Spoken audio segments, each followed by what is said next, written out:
For 3 years, the Lin family called me the freeloader, the live-in leech, the charity case their daughter had dragged home like a stray dog she felt too sorry for to drown. And on the day my father-in-law tore my gift in half in front of 200 guests and threw the pieces in my face, a cold voice loaded into my skull like a system booting up after a long sleep, and it said, Karmic Refund System activated. Outstanding debt of the Lin clan to the host, 4,000 humiliations. Beginning collection. With interest. And then my father-in-law raised his glass to toast the engagement of his beloved daughter to another man.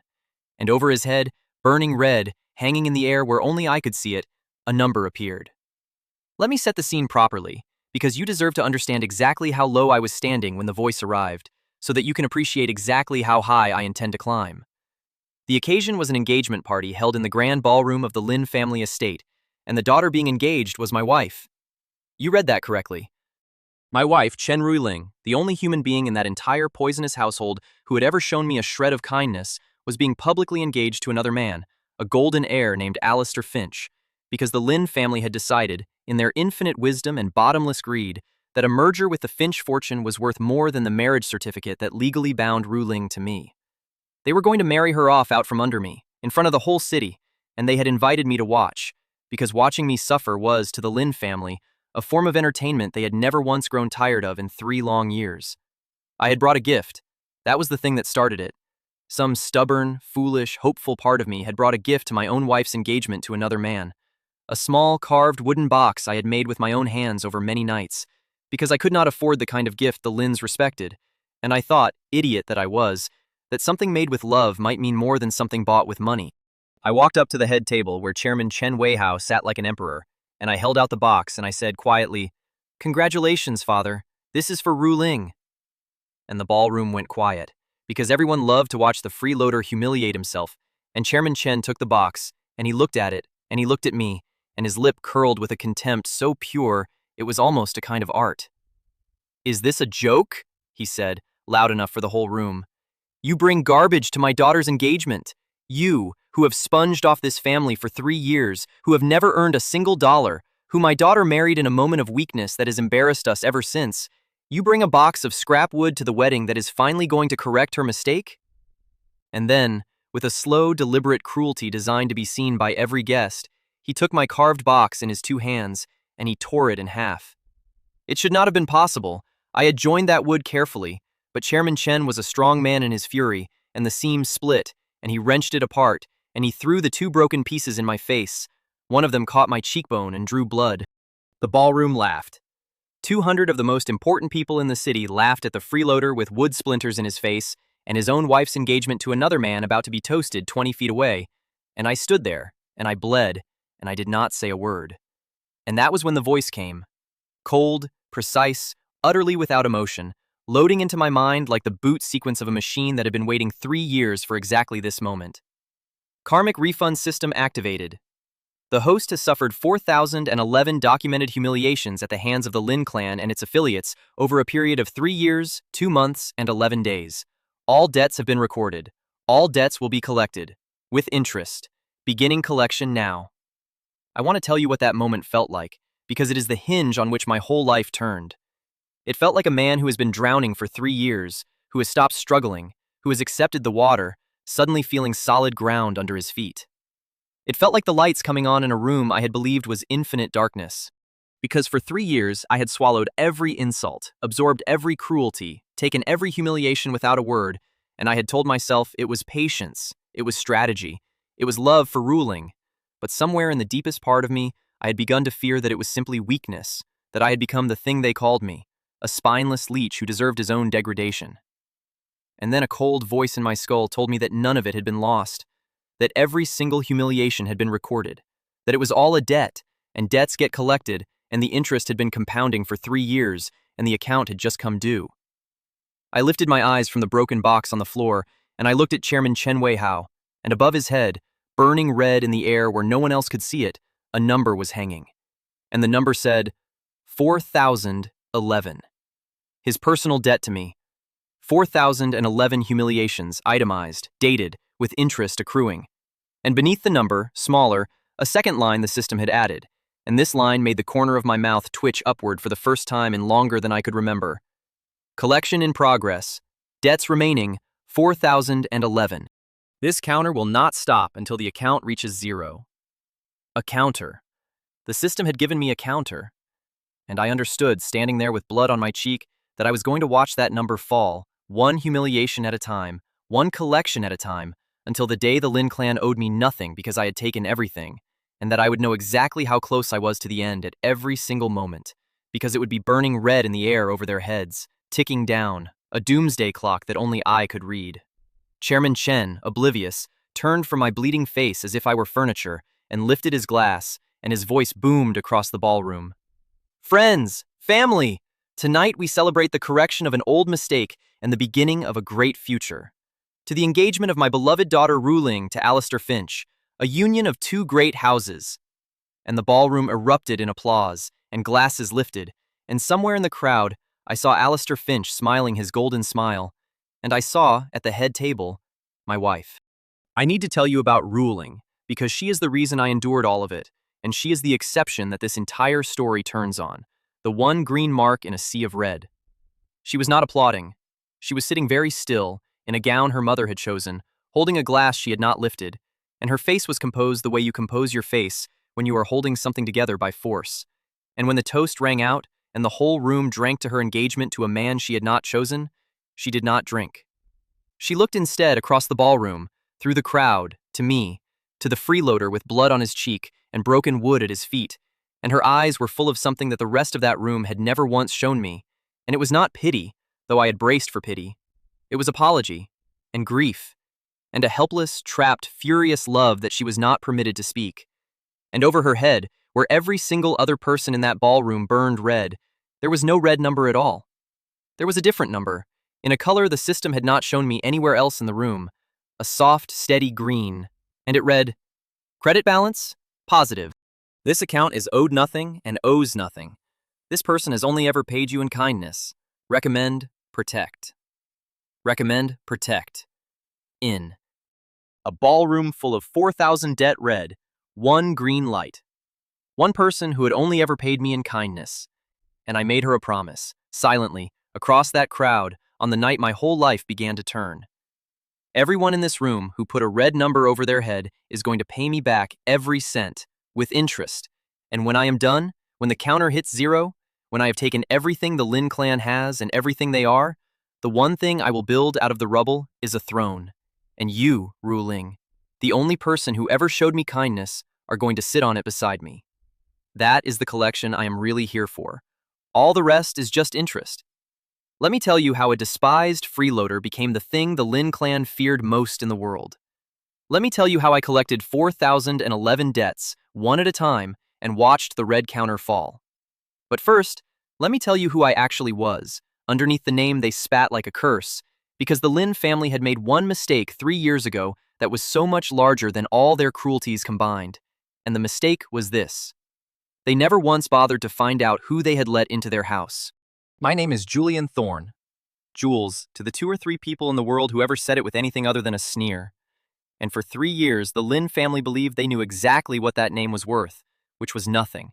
Because 3 years ago, a young man with that name and empty pockets had married their daughter and moved into their house.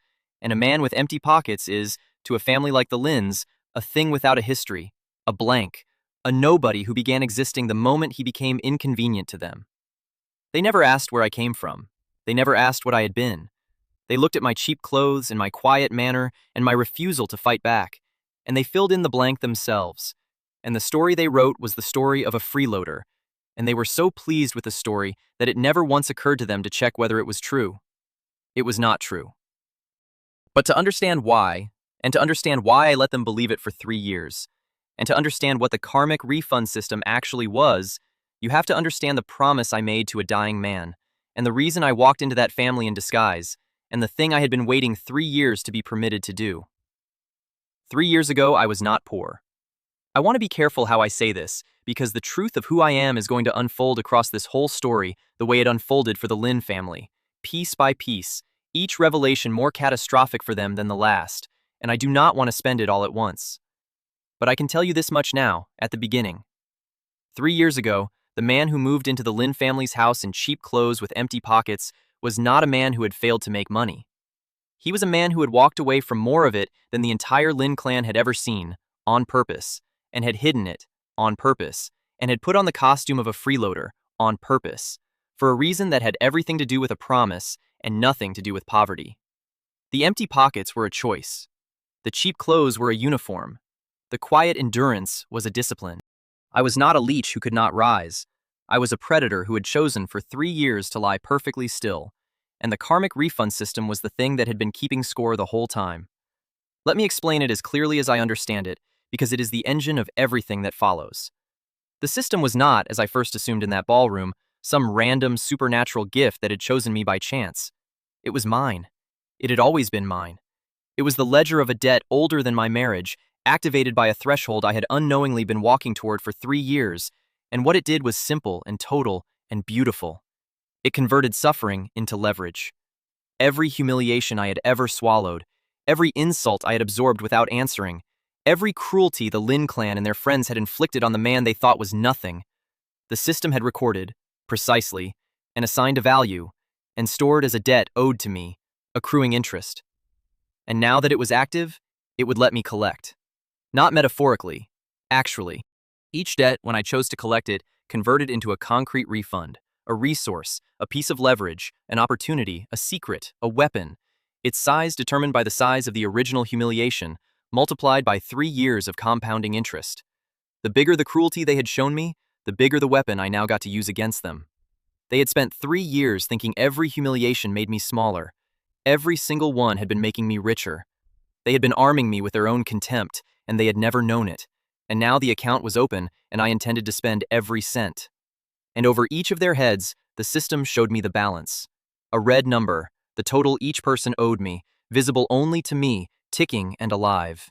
And a master counter, the sum of all of it, the debts remaining, the doomsday clock that would fall towards 0 as I collected, so that at every moment I would know exactly how much of the Lin clan was still standing between me and the end. 4,011, it had said, in the ballroom. 4,011 humiliations to collect. And I intended to collect all of them, and I intended to enjoy it, and I intended, when the number finally hit 0, to be standing on the highest thing the Lin clan had ever built, with the one person who had ever been kind to me beside me, and everyone who had ever laughed at the freeloader kneeling in the wreckage below. But why? That is the question you are asking, and it is the right question, and I will give you the beginning of the answer, though not the end, because the end is a knife I am saving. Why did I marry into a family I could have bought and sold 100 times over? Why did I let them humiliate me for 3 years when I could have crushed them in an afternoon? The short answer is a promise. The longer answer is ruling. 3 years ago, before I ever met the Lin family, before I put on the freeloader's costume, I made a promise to a dying man. Who he was and what the promise was in full is the knife I am saving. But part of the promise, the part I can give you now, was this: that I would find a certain young woman, and that I would make sure she was safe, and that I would not reveal myself to her or to anyone until I was certain, truly certain, that she was worth the thing I had come to give her. The dying man had loved that young woman more than his own life, and he had feared on his deathbed that the family raising her would poison her into something cruel, the way they had poisoned everyone else in that house, and he had begged me, with his last breath, to go and see for myself whether the girl he loved had survived her own family, and to save her if she had, and to walk away if she had not. And the young woman's name was Chen Ruiling. So I went, in disguise, as a nobody, as a man with empty pockets, because the only way to learn the truth about a family is to enter it as someone they have no reason to perform for, and a rich man is performed for constantly, while a freeloader is shown the family's true face without restraint. I married my way into the Lin household as the lowest thing in it, precisely so that I could see, without any mask on their side, exactly what kind of people they were, and exactly what kind of person Ruiling had become growing up among them. It was the cruelest and most thorough test I could design, and I ran it for 3 years, and I let them show me their true faces every single day, and I recorded all of it, and the whole time the only thing I was really watching, the only variable that actually mattered, was her. Was Ruiling cruel, like her father? Was she greedy, like her mother? Had the poison taken? Or had the girl the dying man loved somehow survived 3 years of being raised by wolves with her heart intact? I had my answer now. I had gotten it 1,000 times over 3 years, and I had gotten it again tonight, in the ballroom, in a single green light in a sea of red. Recommend, protect. Ruiling had survived. Every red number in that family, every debt, every cruelty, and in the middle of it, one green account. One person who had only ever paid me in kindness, who had defended me when defending me cost her, who had slipped me food when her mother ordered me to go hungry as punishment, who had stood between me and her father's rage more times than I could count, who had married a nobody out of a compassion the rest of her family experienced as an embarrassment, and who had never once, in 3 years, treated me as anything less than a human being, even when she believed, as everyone did, that I was nothing. The poison had not taken. The dying man's fear had been wrong. The girl he loved had grown up good, in a house that punished goodness, which is the rarest and most valuable thing a human being can do, and it meant that the test was over, and the promise could finally be kept, and the account could finally be collected. Which brought me back to the ballroom, and the blood on my cheek, and the counter burning in the air, and 4,011 debts waiting to be paid. The test was over. The disguise had served its purpose, and the thing I had been lying still for 3 years to earn the right to do was at last permitted. I was going to take off the freeloader's costume, one thread at a time, and underneath it, the Lin family was going to find the thing they had let into their house 3 years ago and never bothered to identify. And it was going to cost them everything they had and everything they were, and I was going to keep exact count the whole way down. I bent down, in the middle of the ballroom, while 200 people toasted my wife's engagement to another man, and I picked up the 2 broken halves of the carved box I had made with my own hands. I fitted them back together in my palm, the clean split, the careful seam, and I looked at it, and the system spoke again, softly, almost gently, the first time it ever showed me something like warmth. Humiliation logged. Destruction of a handmade gift, public, with physical injury to the host. Assessed value, with interest, substantial. This debt has been added to the account of Chen Weihao. Would the host like to begin collection? And I looked up, across the ballroom, at Chairman Chen Weihao, laughing with Alistair Finch, the red number 4011 burning over his head, and I smiled, for the first time in 3 years, a real smile. And in the privacy of my own mind, I answered the voice. Yes, I said, let's begin, and start with him. Collection authorized, the system said. Converting humiliation to refund. Processing. And then something happened inside my mind that I have never been able to fully describe. A kind of unlocking, a door swinging open onto a room I had forgotten I owned. Because the refund was not money, or not only money. The refund was knowledge. The system took the humiliation of the torn box and the blood on my cheek, weighed it against 3 years of interest, and paid me back in the single most valuable currency there is, which is the truth about my enemy, delivered directly into my understanding as though I had always known it. In the space of a breath, standing in that ballroom, I suddenly knew things about Chairman Chen Weihao's business that Chairman Chen Weihao believed no living person knew. I knew about the account. I knew about the hole in the Lin Group's finances that he had been papering over for 18 months. I knew about the loan he had taken from people you do not take loans from, and the collateral he had pledged that was not entirely his to pledge, and the desperate reason he needed the Finch merger so badly that he was willing to tear his own daughter's marriage apart to get it. The refund was not a weapon handed to me. It was a map of exactly where my enemy was already bleeding, and I understood in that instant why the system was the most beautiful thing that had ever happened to me. It did not make me strong by giving me power. It made me strong by giving me sight.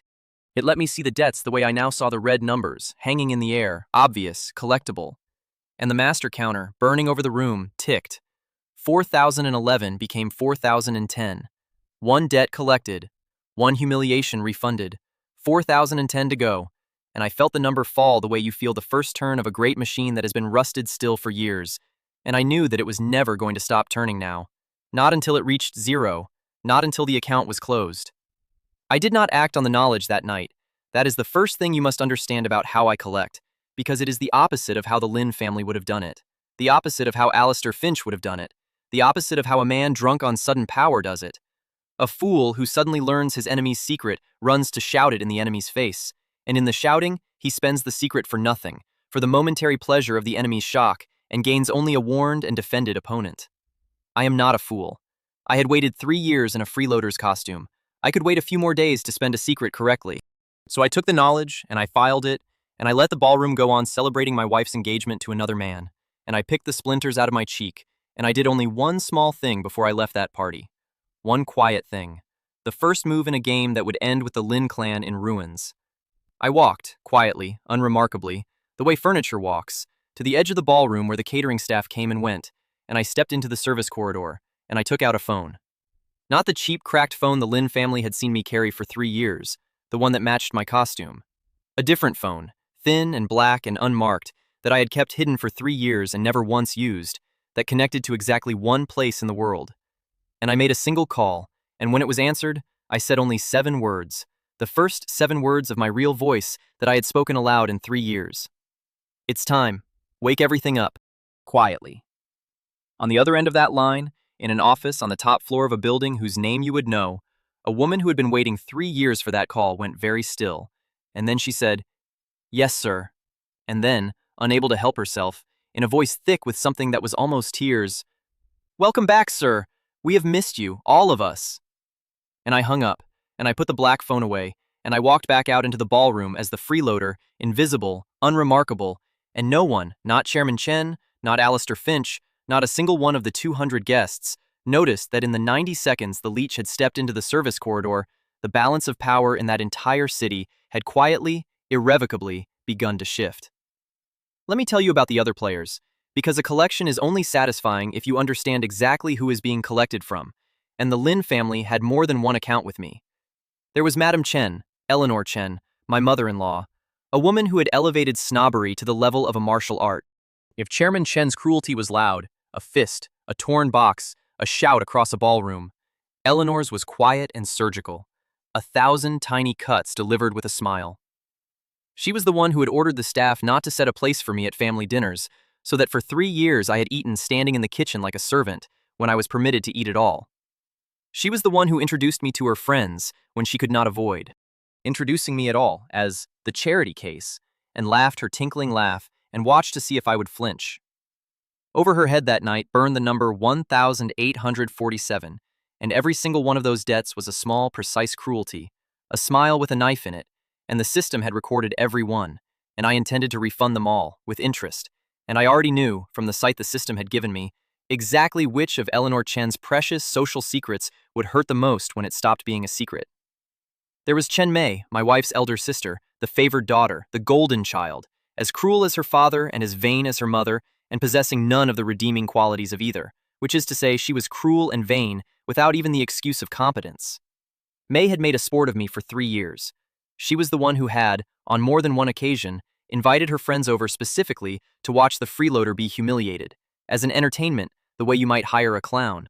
She was the one who had accidentally spilled things on me, ordered me to run her errands like a servant in front of her friends, mocked my clothes, my manner, my very existence, and filmed it, sometimes, to share for laughs. Over May's head burned 1,502, and I looked at that number, and I looked at the vicious, spoiled satisfaction on her face as she watched her sister be traded away like livestock, and I felt no anger, only a cold, clean anticipation, because Chen Mei was going to be one of the most satisfying accounts I would ever close. And there was Alistair Finch, the golden heir, my wife's new fiancé, the man the Lin family was tearing my marriage apart to install.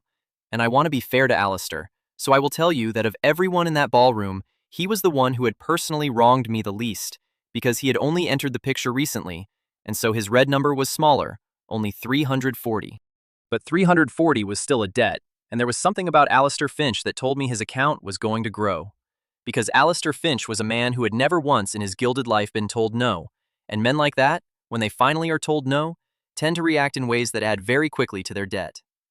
He was handsome in the bland, expensive way of the well-fed heir. He looked at my wife the way a man looks at a car he intends to buy. And when, later that evening, he happened to pass me in the crowd, the freeloader, the nobody, he paused, and he looked me up and down with a smile of pure, lazy contempt, and he said, loud enough for those nearby to hear, "So you're the leech. I've heard about you. Don't worry, when Ruiling and I are married, I'll make sure you're taken care of. Every big house needs someone to walk the dogs." And the people around him laughed, and Alistair Finch's red number ticked upward. 340 became 361, and the system murmured, "Humiliation logged. Debt added to the account of Alistair Finch." And I smiled at him, mildly, the way furniture smiles, and I said, "That's very kind of you. I'm good with dogs." And I let him have his laugh because he did not know, could not know, that he had just added 21 points to an account that was going to bankrupt him, and that the man he was offering to hire as a dog walker had, 90 minutes earlier, in a service corridor, quietly begun the process of taking everything Alistair Finch would ever inherit. That is the pleasure of collecting from the arrogant, and I want you to savor it with me, because it is the pleasure that runs under this entire story. The arrogant humiliate you because they are certain, absolutely certain, that you can never repay it. The certainty is the whole point. A cruelty you might answer for is not fun, but a cruelty delivered to someone permanently beneath you, someone who can never rise, someone who must simply absorb it forever, that is delicious to a certain kind of person. And the Lynn family and Alistair Finch were exactly that kind of person. And they had spent 3 years feasting on the delicious certainty that the freeloader could never, ever collect. And they were wrong. That was the only thing they were wrong about, but it was the only thing that mattered. And the red numbers over their heads were the measure of exactly how wrong, ticking, waiting, 4010 and counting down. I found Ruiling before I left the party. I had to. I could not walk out of the building where my whole campaign had just silently begun without seeing, once, up close, the one green light in that whole poisoned room. She was standing alone on a balcony, having escaped the crush for a moment, looking out over the city with her back to the celebration of her own engagement. And when she heard me, she turned, and her face did the thing it always did when she saw me, which was to soften, to drop the mask she wore for the rest of them, to become, just for me, the actual person underneath. "Jules," she said, and there was so much grief in the single syllable of my name that it nearly undid 3 years of my discipline in a single second. "Jules, I'm so sorry. What my father did, the box, your face, I tried to stop him. I begged him not to do any of this. The engagement, all of it. I never wanted." And she reached up, without thinking, and touched the cut on my cheek with her fingertips, so gently, and her eyes filled, and over her head the green light glowed steady and warm. Credit balance positive. This person has only ever paid you in kindness. Recommend protect. And I caught her hand, gently, and I held it against my face for a moment. And I looked at this woman who had spent 3 years being the only kind thing in a cruel house, who was about to be traded away and was apologizing to me, the supposed nobody, for a cruelty that was being done to her, and I made a decision that I had been building toward for 3 years. I was not going to tell her everything yet. The knife was still not ready to be drawn. But I was going to give her one true thing, one real thing, to hold on to in the dark days that were coming. Days in which she would watch her family fall and not understand why. Days in which she would need to know, underneath everything, that she was not alone. So I looked into her eyes, and I dropped, just for a moment, just for her, a single thread of the costume, and I let her see something in my face that the freeloader had never once shown her in 3 years. A steadiness, a uncertain, a quiet, unbreakable strength, and I said, softly, so that only she could hear, "Ruiling, listen to me. Whatever happens in the next few weeks, however strange it gets, however frightening, I need you to remember one thing. You are not going to marry Alistair Finch. I know it doesn't look that way tonight. I know your father has decided and your whole world says it's settled. But it is not settled. Trust me. Trust the man who made you a box out of scrap wood because he couldn't afford better and wanted to give you something anyway. Can you do that? Can you trust me, just for a few weeks, even when nothing makes sense?" And Ruiling looked at me, at the freeloader she had married out of compassion, the nobody her family despised, and something moved behind her eyes. Some old, buried intuition that had perhaps always suspected there was more to me than the costume I wore. And she did not ask me how or what I meant or what I could possibly do against the whole weight of her family and the Finch fortune. She just looked at me, and she nodded, once, and she said, "I've trusted you since the day I met you, Jules. You were the only person who was ever kind to me without wanting anything back. Everyone in there thinks that makes me a fool." She wiped her eyes, and something like the ghost of a smile touched her mouth. "Maybe I am a fool, but I'll trust you for a few weeks. I'll trust you for as long as you want." And over her head the green light pulsed, warm and steady and true, and I understood, holding her hand against my wounded face on a balcony above a city that was about to change hands, that the counter falling towards zero was not really the point of any of this. She was the point. She had always been the point. Everything else was just interest. The call I made in the service corridor woke up something that had been sleeping for 3 years, and to understand how completely the ground shifted under the Lynn family in the following days, you have to understand what it was that woke up. The building whose name you would know, the office on the top floor, the woman who answered the phone with tears in her voice, all of it belonged to a thing called the Empyrean Group. You have heard of Empyrean. Everyone has heard of Empyrean. It is not a company so much as a climate, a vast and quiet conglomerate whose holdings touch nearly everything, whose owner is a mystery the financial press has speculated about for a decade, a recluse, a ghost, a name spoken with the particular awe reserved for powers too large to see the edges of. The press had a nickname for the unseen owner of Empyrean. They called him the Arbiter because his decisions moved markets and no one ever saw his face. There were theories, there were legends, there were men who had built entire careers on the claim that they had once been in a room with him. None of them had. Because the Arbiter, the owner of Empyrean, the ghost the whole financial world feared and chased, had spent the last 3 years living in the servants' end of the Lin family estate, eating standing up in the kitchen, being called a leech, learning who his wife's family truly were, and waiting for the day the Karmic Refund System would tell him the test was finally over. That was the thing the Lin family had let into their house and never bothered to identify. Not a freeloader, the Arbiter. And now the Arbiter had made a phone call, and Empyrean was awake. And it was hungry, and it had 4,010 debts to collect. The woman who had answered the phone was named Clara Stone, and she had run Empyrean's day-to-day operations for the 3 years of my absence, the only person besides one dead man who had ever known my full face and my full name, my hands in the world while I lay still. She had begged me not to do it 3 years ago. She had thought the plan was madness, a titan crawling into a nest of vipers in a beggar's coat to test a woman he had never met. She had been, I will admit, half right. It was madness, but it was the good kind, the kind that a certain sort of promise demands, and she had run my empire in my silence, and now she stood ready to be my hands again, and the first instruction I gave her, the morning after the engagement party, was simple. The Lin Group has a hole, I told her, 18 months deep, papered over with a loan from the Castellan Syndicate, secured against collateral that Chairman Chen did not entirely own the right to pledge. Buy the loan. Quietly, through intermediaries, so that Castellan thinks they're selling to an ordinary distressed debt fund, and Lin never sees my name anywhere near it. I want to own the Lin Group's debt, all of it. And I want to own it before the Finch merger closes, because the Finch merger is the only thing that fills the hole, and I am going to take the Finch merger away from them.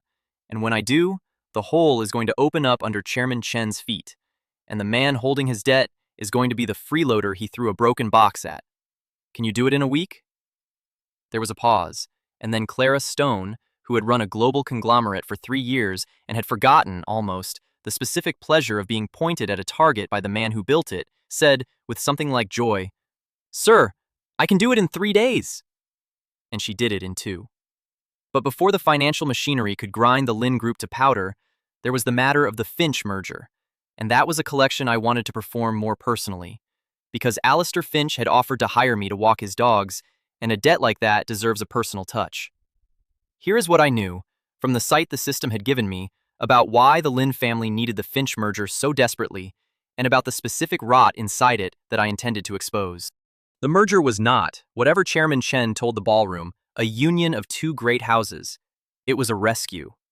The Lin Group was dying, quietly, and Chairman Chen had gone to the Rourkes for salvation, and the Rourkes, who were genuinely wealthy in the way the Lins only pretended to be, had agreed to save the Lin Group on one condition: that the merger be sealed by a marriage, a Finch heir joined to a Lin daughter, blood binding the deal so that it could not come apart.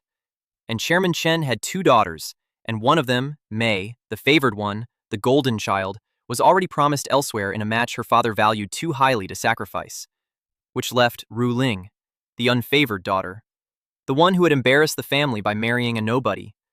In Chairman Chen's arithmetic, Ruiling was the expendable one, the daughter whose existing marriage was worth nothing because it was a marriage to a worthless man, and so Ruiling would be pried loose from her freeloader and welded to Alistair Finch to save the family fortune, and her own feelings, her own marriage, her own personhood entered into the calculation exactly nowhere. That was the true shape of the thing that had been toasted in the ballroom. Not a celebration, a liquidation. My wife, sold to fill a hole in her father's accounts. And the beautiful, catastrophic flaw in the whole arrangement, the thread that unraveled all of it, was Alistair Finch himself. Because Alistair Finch did not actually want to marry Ruiling. Alistair Finch wanted, specifically and privately, to marry someone else entirely, a woman his own family disapproved of, and had agreed to the Lin match only under pressure from his father, and was, the system's site revealed to me, deeply and secretly resentful of the entire arrangement.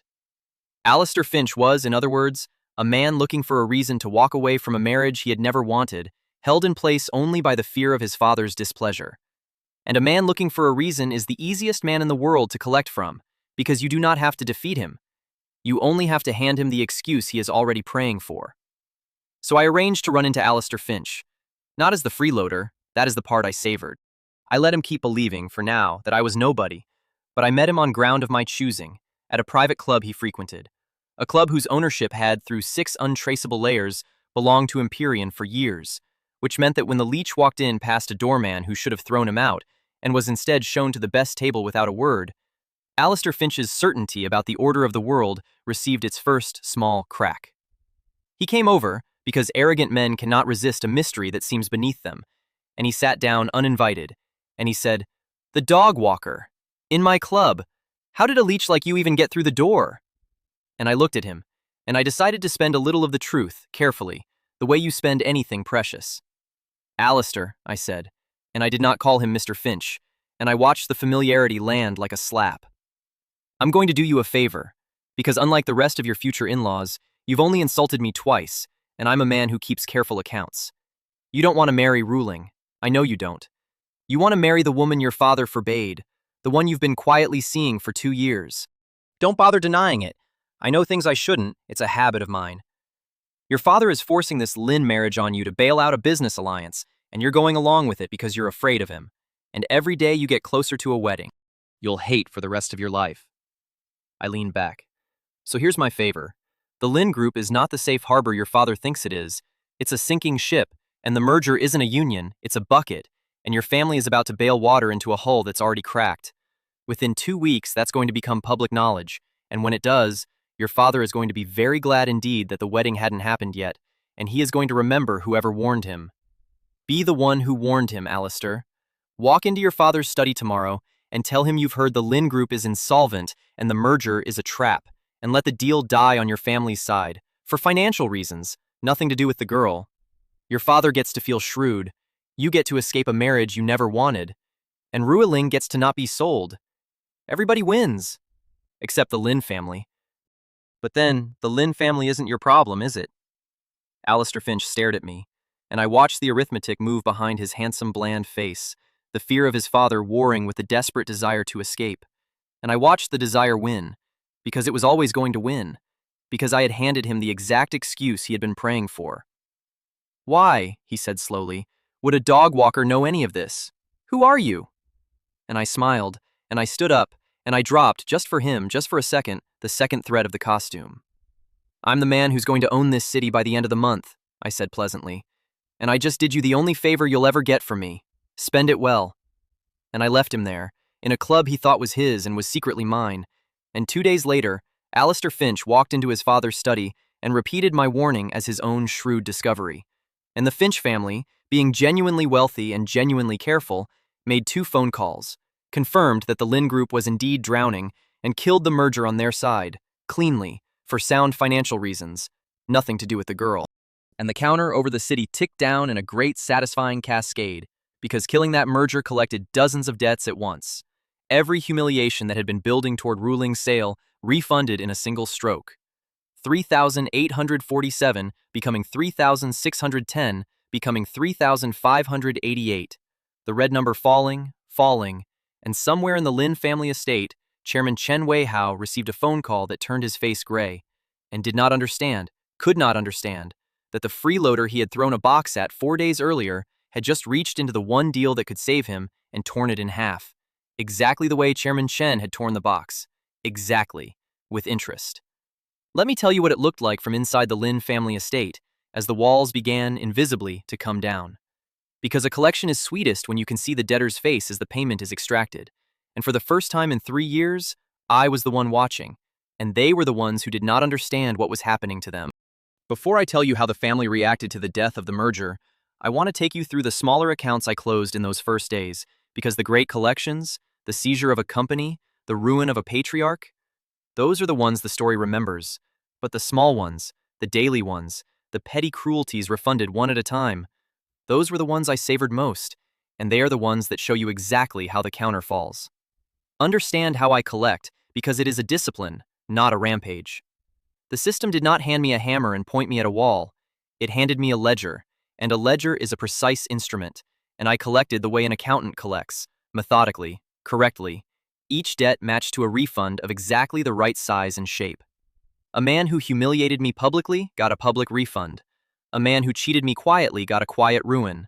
A woman who wounded me with words got wounded with words. The punishment fit the crime because the punishment was the crime, returned with interest, and there is a rightness to that, a symmetry, that a cruder revenge could never achieve. I was not burning the Lin family down. I was balancing their books. The first small account I closed belonged to a man named Garrett Reed, the chief operating officer of the Lin Group, Chairman Chen's right hand, a sleek, predatory man who had made a particular sport of me over 3 years because currying favor with the master meant kicking the master's dog, and I was the dog.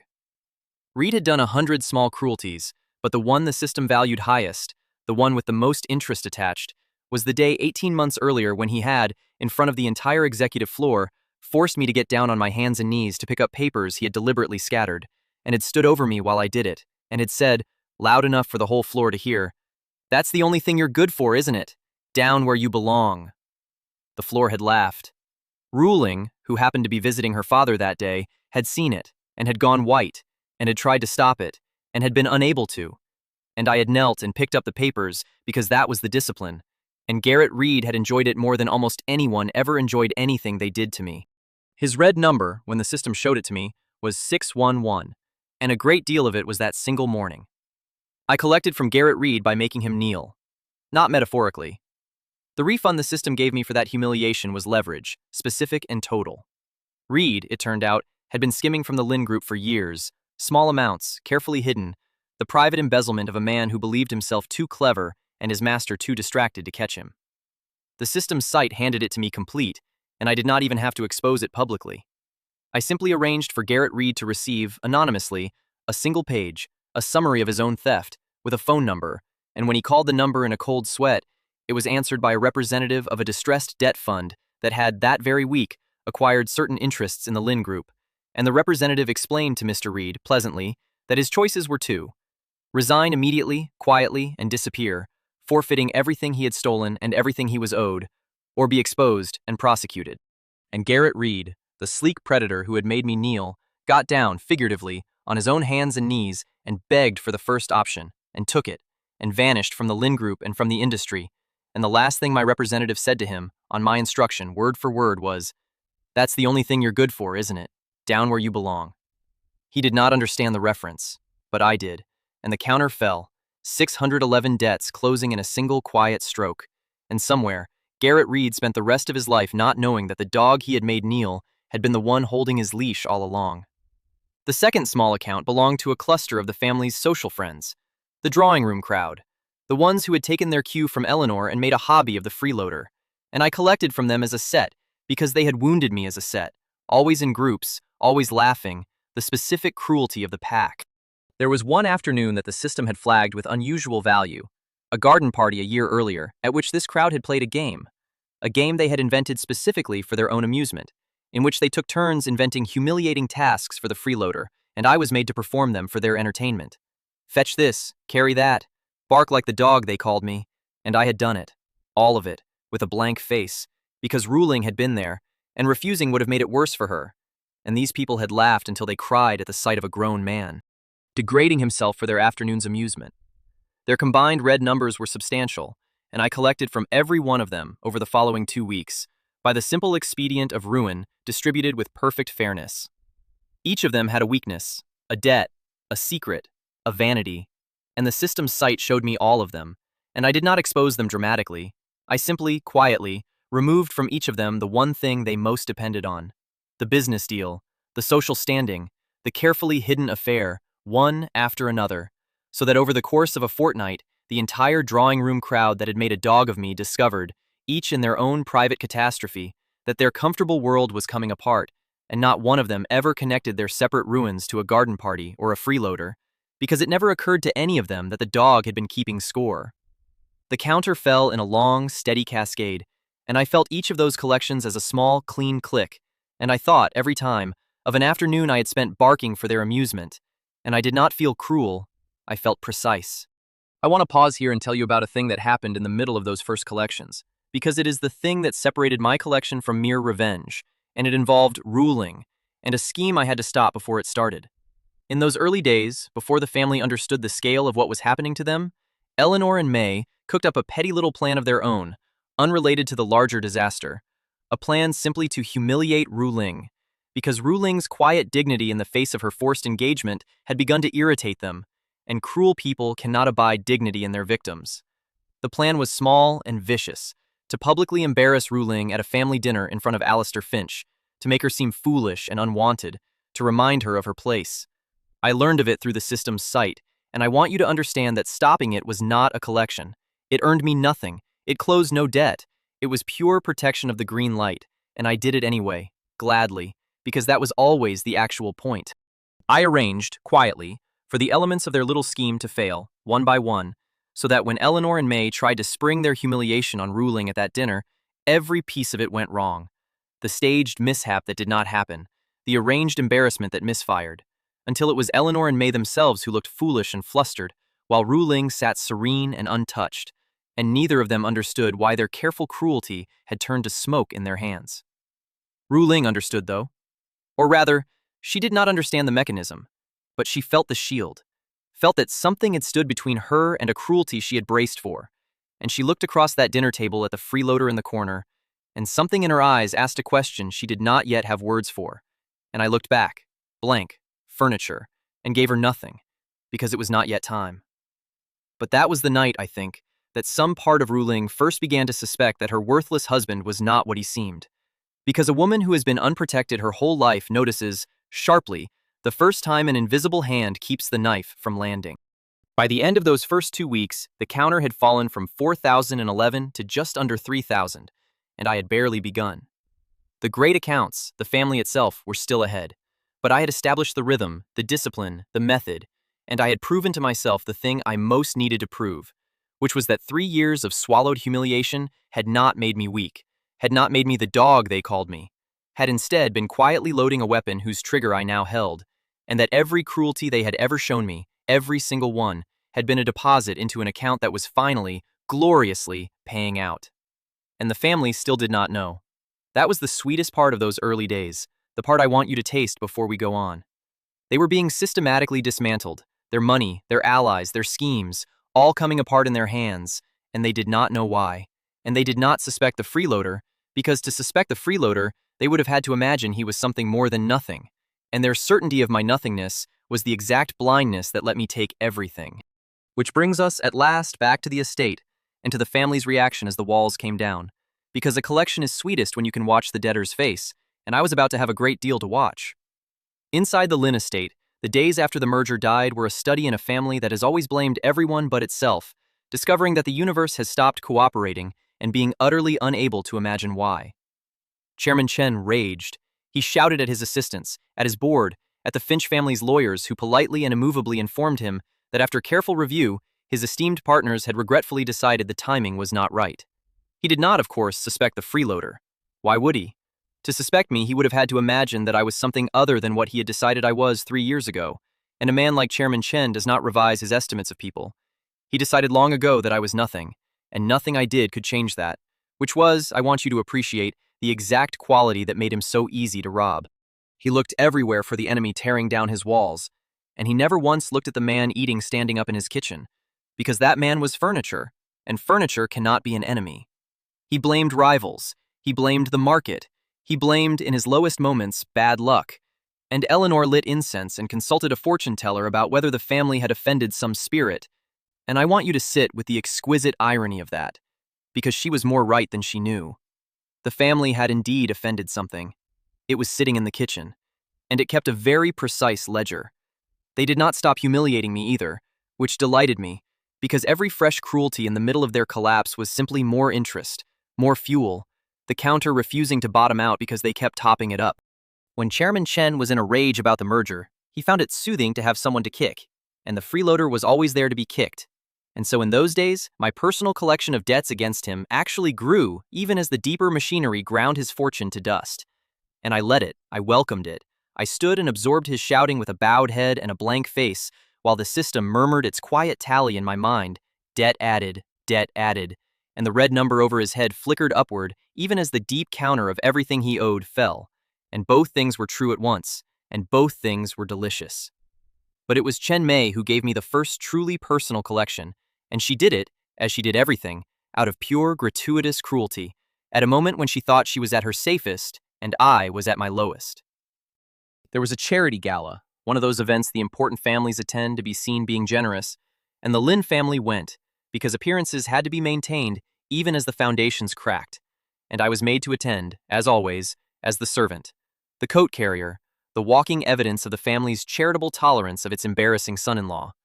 And May, who had brought a cluster of her vicious friends, decided that the gala needed entertainment, and that the entertainment would be me. She had done this many times. It was one of her favorite games. She would engineer a public humiliation of the freeloader in front of an audience, and drink in the laughter, and film it for the friends who could not attend. That night, her chosen method was a glass of red wine, which she tripped and threw across the front of my one good shirt, in the middle of the crowded gala, and then, before I could even react, she raised her voice into the sudden quiet and said, "Oh, how clumsy of me! But really, who let you wear something so cheap to an event like this? You look like a waiter. Actually, why don't you make yourself useful and go get me a real drink, since you're dressed for it? Go on, fetch." And her friends laughed, and the crowd tittered, and May smiled her vicious, satisfied smile, certain, absolutely certain, that the freeloader would bow his head and absorb it and slink away to fetch her drink, because that was what the freeloader always did. That was what he was for. And the system said, "Humiliation logged, public, assessed value, with interest, significant. Would the host like to collect this one in person?" And I said, in the privacy of my mind, "Oh yes, this one, in person, now." I did not fetch the drink. Instead, I lifted my head, and I looked at Chen Mei, and I let the third thread of the costume fall away, and for the first time in 3 years, I let the freeloader's blankness drop from my face entirely and let her see what was actually underneath it, and I watched her smile falter. Because whatever she had expected to see when the leech finally looked up, it was not this. It was not the calm, cold, amused certainty of a man who owns the room and everyone in it. And I said, in a voice that carried, a voice I had not used in 3 years, a voice with the weight of the Arbiter in it, "May, I want to thank you, genuinely, because you've just done me a favor, and I always pay my favors back, with interest.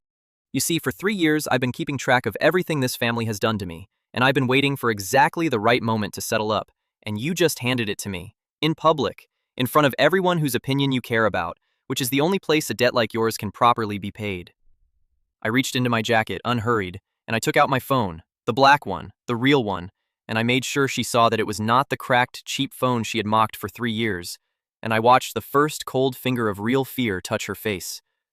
"Would you like to know a secret about yourself, May? A secret you've spent a great deal of money to keep? Because I know it. I've known it for a while. And I've decided that tonight, in this room, is exactly where it's going to stop being a secret. I did know it.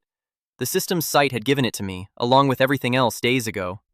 The reason Chen Mei, the golden daughter, the one whose marriage her father valued too highly to sacrifice, was in fact desperate to keep her own engagement intact at all costs. Because May had a habit her fiancé's traditional and severe family did not know about, a very expensive and very illegal habit, documented, photographed, the kind of thing that does not merely end an engagement, but ends a person's standing in a world that runs on reputation. She had spent a fortune burying it, and I held it, in my hand, on a black phone, in a crowded gala, and I watched her understand that the freeloader she had just thrown wine on was holding the one thing that could destroy her, and that he was not, as she had spent 3 years believing, powerless. He was the opposite of powerless. He had simply been letting her dig, for 3 years, the exact hole she was now standing in. "You wouldn't," she whispered, all the vicious satisfaction gone, her face the color of the tablecloth. "You're nobody. You're a leech. You can't." "I can," I said gently. "That's the thing you got wrong, May. That's the thing your whole family got wrong. You spent 3 years certain I could never repay any of it, and the certainty felt so good that you never once checked whether it was true. It wasn't. It was never true." I turned the black phone over in my hand thoughtfully. "Here's what's going to happen. I'm not going to send this tonight. Not because you deserve mercy, you don't. Your account with me is one of the ugliest I hold. I'm not going to send it because I want you to spend the next few weeks knowing that I could, at any moment with one tap, and watching your whole gilded life balance on the goodwill of the freeloader you threw wine on. I want you to feel, every single day, exactly what it's like to be completely at the mercy of someone you're certain is beneath you. I want you to learn the specific flavor of that, because it's the flavor you've been feeding me for 3 years, and turnabout May is the whole of the law. I leaned in, close, so only she could hear the last of it. You told me to fetch, so here's your drink. And I picked up a fresh glass of red wine from a passing tray, and I held it out to her, and I said, loud enough for her vicious friends to hear, "Get your own next time." And I let go. I did not throw it.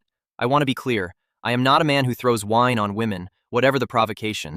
I simply let go of the glass an inch from her outstretched hand, so that her own reflex to catch it failed, and it fell, and it splashed red up the front of her exquisite gown, her own clumsiness, her own reflex, in front of the exact audience she had assembled to watch me be humiliated, and the crowd that had been ready to laugh at the freeloader found itself instead watching the golden daughter of the Lin family standing frozen and wine-stained and white-faced while the leech walked away, and the laughter, when it came, was not aimed at me.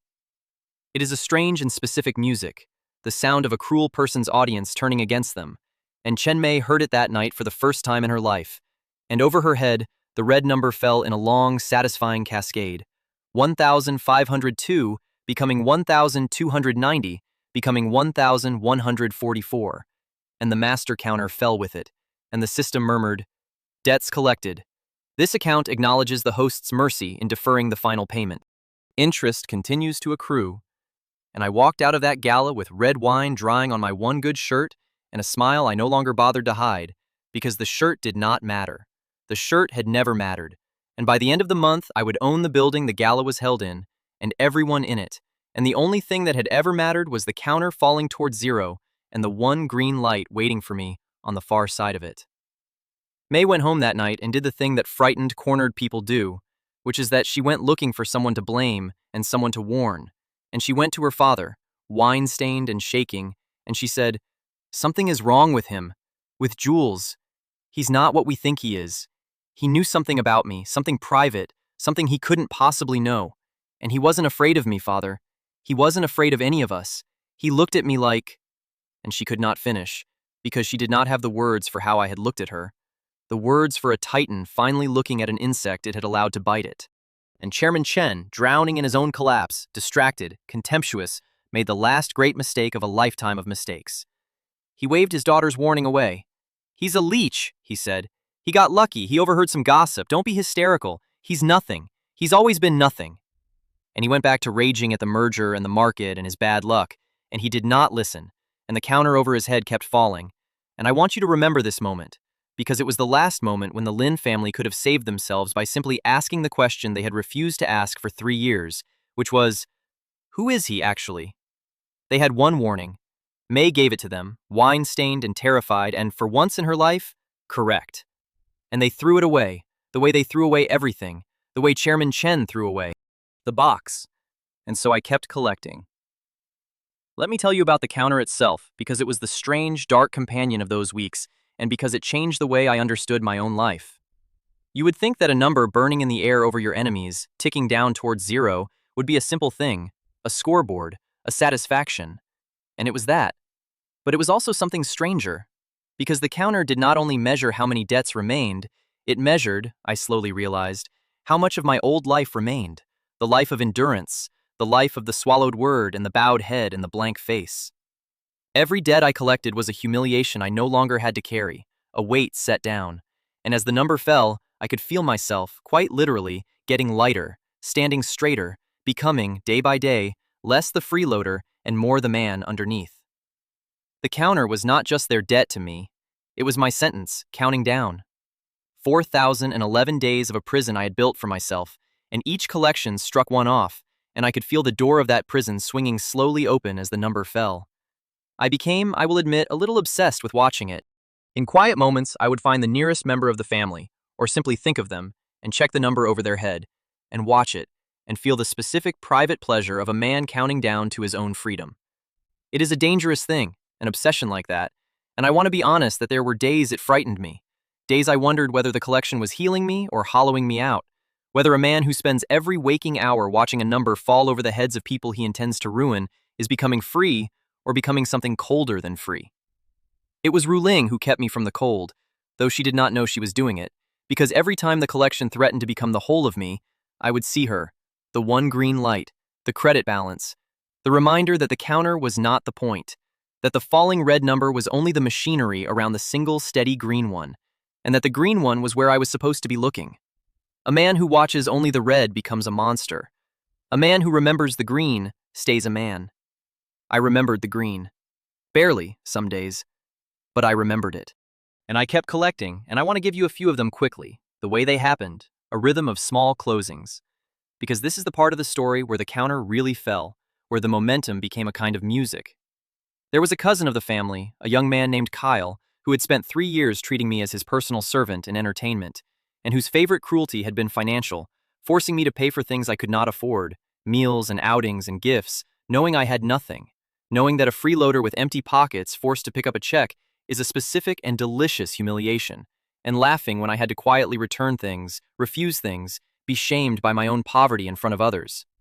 His account came due when the small allowance the family had grudgingly permitted me was, through channels, suddenly multiplied, and I was suddenly apparently flush, and Kyle, sensing an opportunity, came to the freeloader for a loan, a large one, to cover a debt of his own, certain the newly flush leech could be flattered and manipulated into it. I gave it to him, gladly. Every cent he asked for, with a smile.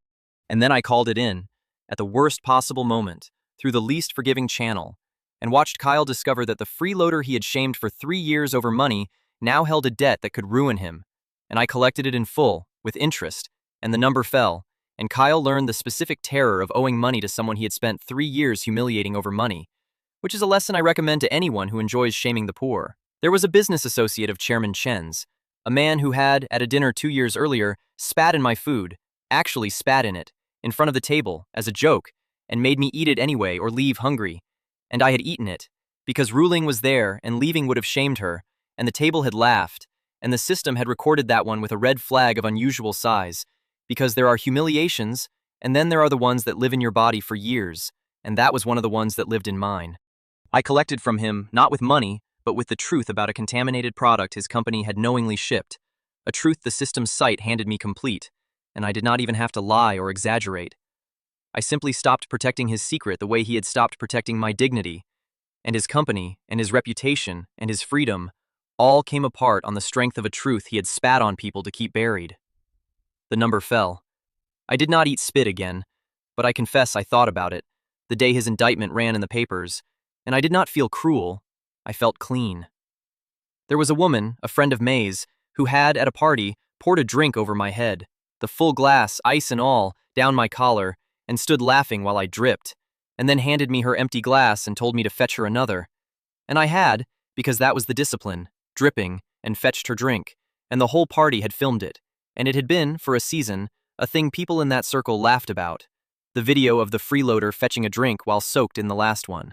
I collected from her the way she had collected from me, publicly, with an audience, at a party very like the one where she had soaked me, except that this time, when the truth about her came out, quietly arranged, perfectly timed, it was she who stood dripping in front of a laughing crowd. Metaphorically, her carefully hidden shame poured over her head in front of the exact people whose opinion she had spent her life courting.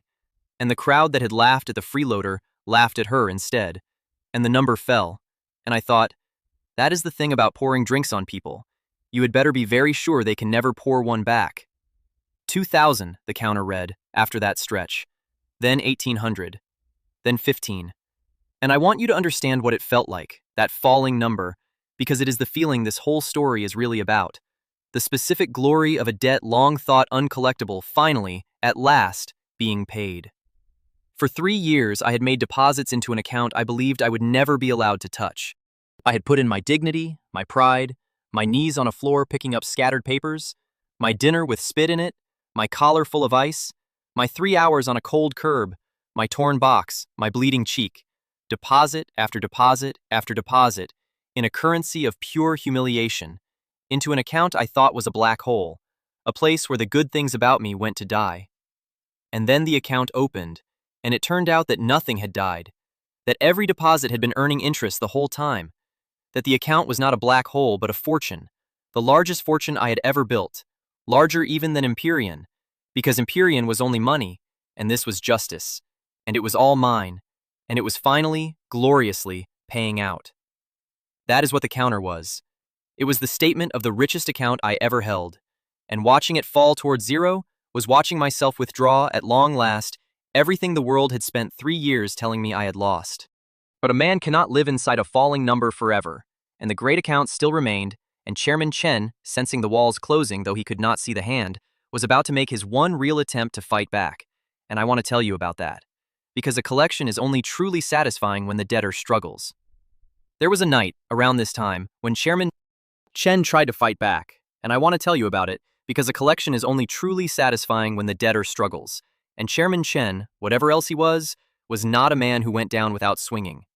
He had realized by then that something coordinated was happening to him. He was arrogant, but he was not stupid. A man does not build an empire, even a stolen one, without a certain animal cunning, and the sheer number of things going wrong at once had finally penetrated even his certainty that the universe owed him success. So he did what powerful cornered men do. He hired hunters. He brought in a firm of the discreet, expensive kind, investigators and fixers, and he set them to a single task, which was to find out who was attacking the Lin Group and how to stop them. And I want you to appreciate the exquisite comedy of what happened next, because Chairman Chen, in his desperation, spent a great deal of money hiring men to hunt for an enemy who was, at that very moment, eating standing up in his kitchen. And the men he hired were good, they were genuinely good, and they hunted hard, and they found exactly nothing. Because you cannot find the Arbiter. No one finds the Arbiter. And the one place they would never think to look was the servants' end of the house that had hired them. But the investigators were good enough to be dangerous, and one of them, a sharp, quiet woman who reminded me a little of Clara Stone, began, through sheer methodical persistence, to notice the shape of the thing. Not me, never me, but the pattern, the Empyrean fingerprints on the debt purchase, the too perfect timing of the Finch collapse, the sense of a single hand behind the separate disasters. She wrote a report. It was a good report. It came dangerously close, not to my identity, but to the truth that the Lin Group was being deliberately, systematically dismantled by a single vast power. And that report, had Chairman Chen truly understood it, might have frightened him into the one thing that could have saved him, which was total surrender, liquidation, flight, getting out from under the falling sky before it landed. So I collected the investigator's report before it could reach him. I did not harm the investigator. She was doing her job, honestly, and had never wronged me, and her number over her head was neutral. No debt, no credit, simply a professional doing professional work. I merely made her a better offer. Empyrean has a use for people who can see patterns that good, and I had Clara Stone reach out, quietly, and hire her away, at triple her fee, to a position she could not refuse. And the sharp, quiet woman took the offer, as anyone sane would, and her report to Chairman Chen was never delivered, because she no longer worked for Chairman Chen. She worked, though she did not yet know the full truth of it, for the very power she had been hunting. And Chairman Chen, who had spent a fortune to hire hunters, found that his best hunter had simply, inexplicably, quit, lured away by a competitor he could not name. And he raged, and he hired more, and they found nothing, because there was nothing to find that I did not permit them to find. And every dollar he spent hunting me was a dollar closer to the bankruptcy I was engineering, so that his own defense funded his own destruction, which is my favorite kind of symmetry. That was the night Chairman Chen's counterattack died, quietly, without his ever knowing it had been aimed at his own son-in-law, and it taught the whole family, without their understanding the lesson, that struggling only made the net tighter. And the counter fell, because a defense defeated is its own kind of collection, and the humiliation of a proud man swinging at a shadow and hitting only air is a debt that pays itself. Around the same time, I closed an account I had been looking forward to since the beginning, because it belonged to a specific place rather than a specific person, and closing it gave me a pleasure that was almost childish in its purity. There was a restaurant, the finest in the city, the kind of place where a table is a statement and the waiting list is a form of social currency, and 18 months earlier the Lin family had gone there to celebrate some triumph, and had brought me, as they always brought me, as the coat carrier, the servant, the evidence of their charity. And when I had, at Ruiling's quiet insistence, tried to sit at the family table, the maitre d', on Eleanor's whispered instruction, had refused me, had informed me in front of the whole restaurant that the establishment had standards, that not everyone who walked in off the street could be seated among respectable people, and had directed me, with a small, cruel smile, to wait outside, on the street, in the cold, while the family dined, for 3 hours. And I had waited, on the street, in the cold, for 3 hours, because that was the discipline. And Ruiling had come out twice to bring me food and to sit with me on the curb, ruining her own evening, because she could not bear to leave me out there alone. And that, the sight of Ruiling sitting on a cold curb in her fine dress to keep a freeloader company, was a debt I had assigned enormous value, not for my humiliation, but for her kindness, which was one more entry in the green account that only grew. I bought the restaurant. Quietly, of course, through the usual layers, weeks before I intended to reveal anything. And then, one evening, I made a reservation, under a name that meant nothing, and I arrived, and the same maitre d' who had put me on the street 18 months earlier moved to turn me away again. The freeloader, the nobody, and I watched him prepare the same small, cruel smile, and I let him get halfway through the same speech about standards before the manager of the restaurant, who had received certain instructions that afternoon, rushed over, white-faced, and nearly knocked the maitre d' down in his haste to bow, and addressed me by a title the maitre d' had never heard applied to anyone, and informed me that of course the owner's table was ready, and the maitre d' stood frozen, understanding, slowly, that the man he was turning away for the second time owned the floor he was standing on, owned the chair he had denied me, owned him. I did not have him fired. I did something better. I had him seat me, personally, at the best table in his restaurant, and serve me, personally, all evening, with the exquisite, terrified attentiveness of a man who has just realized the depth of his mistake. And at the end of the meal, I told him, quietly, kindly, that he could keep his job on one condition, that he never again, as long as he worked in my restaurant, judged the worth of a person by the cost of their coat, because the last man he had put out on the street for a cheap coat had turned out to own the building, and he would do well to remember that the next cheap coat might too. And the counter fell, and I walked out of the restaurant I now owned into a night that was no longer cold, and I thought about a woman in a fine dress sitting on a curb to keep a nobody company, and I thought, soon I am going to give you everything, and no one is ever going to put you on a curb again. By now the counter had fallen well below 2,000, and I could feel the collection gathering momentum, each closed account making the next one easier, the way the first turn of a heavy wheel is the hardest, and every turn after comes faster. The family was in free fall, though they still did not know the name of the hand pushing them, and the smaller accounts were nearly all closed, and what remained were the great ones, the family itself, and I could feel the whole affair bending toward its conclusion, toward the banquet, toward the moment the mask would come off. But there was still the matter of Eleanor, whose cruelty had been the quietest and the most refined, and who therefore deserved a collection of matching quality, and I turned to her account next, and closed it with the same terrible delicacies she had spent 30 years perfecting. Eleanor Chen's collection was quieter than her daughter's, because Eleanor's cruelty had been quieter, and I believe in refunds that match the original transaction. She had wounded me with 1,000 small, smiling cuts, in drawing rooms, at luncheons, in the delicate, poisoned world of society where a raised eyebrow can end a woman and a withheld invitation is a form of murder. So I collected from her in the same currency, in the same world, with the same terrible delicacy she had perfected. The thing you must understand about Eleanor Chen is that her entire self was built on a lie about where she came from. She presented herself as old money, as breeding, as a woman born to the heights she looked down from, and she had spent 30 years and a great deal of effort erasing the truth, which was that she came from nothing, from less than nothing, from a background so common that its exposure would have made her the laughingstock of every drawing room she had spent 3 decades clawing her way into. Her snobbery, her cruelty to the freeloader, her obsession with breeding and status, all of it was the frantic overcompensation of a woman terrified that someone would discover she was, underneath the pearls, exactly the kind of common nobody she treated me as, because I was a mirror she could not bear to look into, a walking reminder of the origin she had buried. That is so often the truth about the ones who are cruelest about status.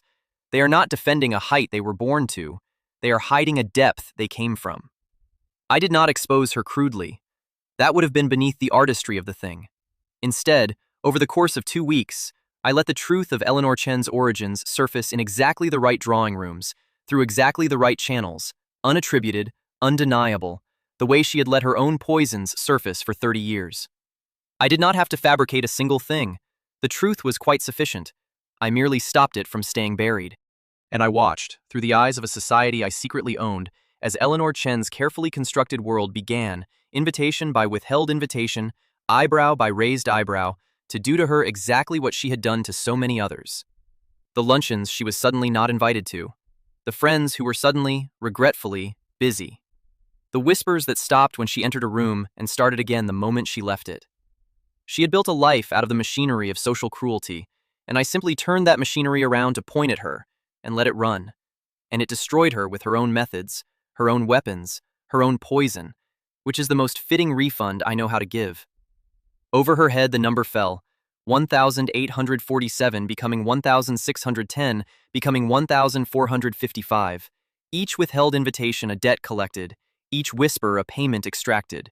And Eleanor Chen, who had spent 3 years making me eat standing up in the kitchen, spent those 2 weeks discovering what it feels like to be the one everyone has decided is beneath them. And I confess, I did not lose a moment of sleep over it. But the deep machinery, the financial machinery, the great slow grinding of the Lin Group to powder, that was the collection that finally made the family understand that something enormous and invisible had turned its attention upon them, even if they could not yet see its face. It happened when Clara Stone, having quietly bought up the entirety of the Lin Group's debt through untraceable intermediaries, allowed the ownership of that debt to become known.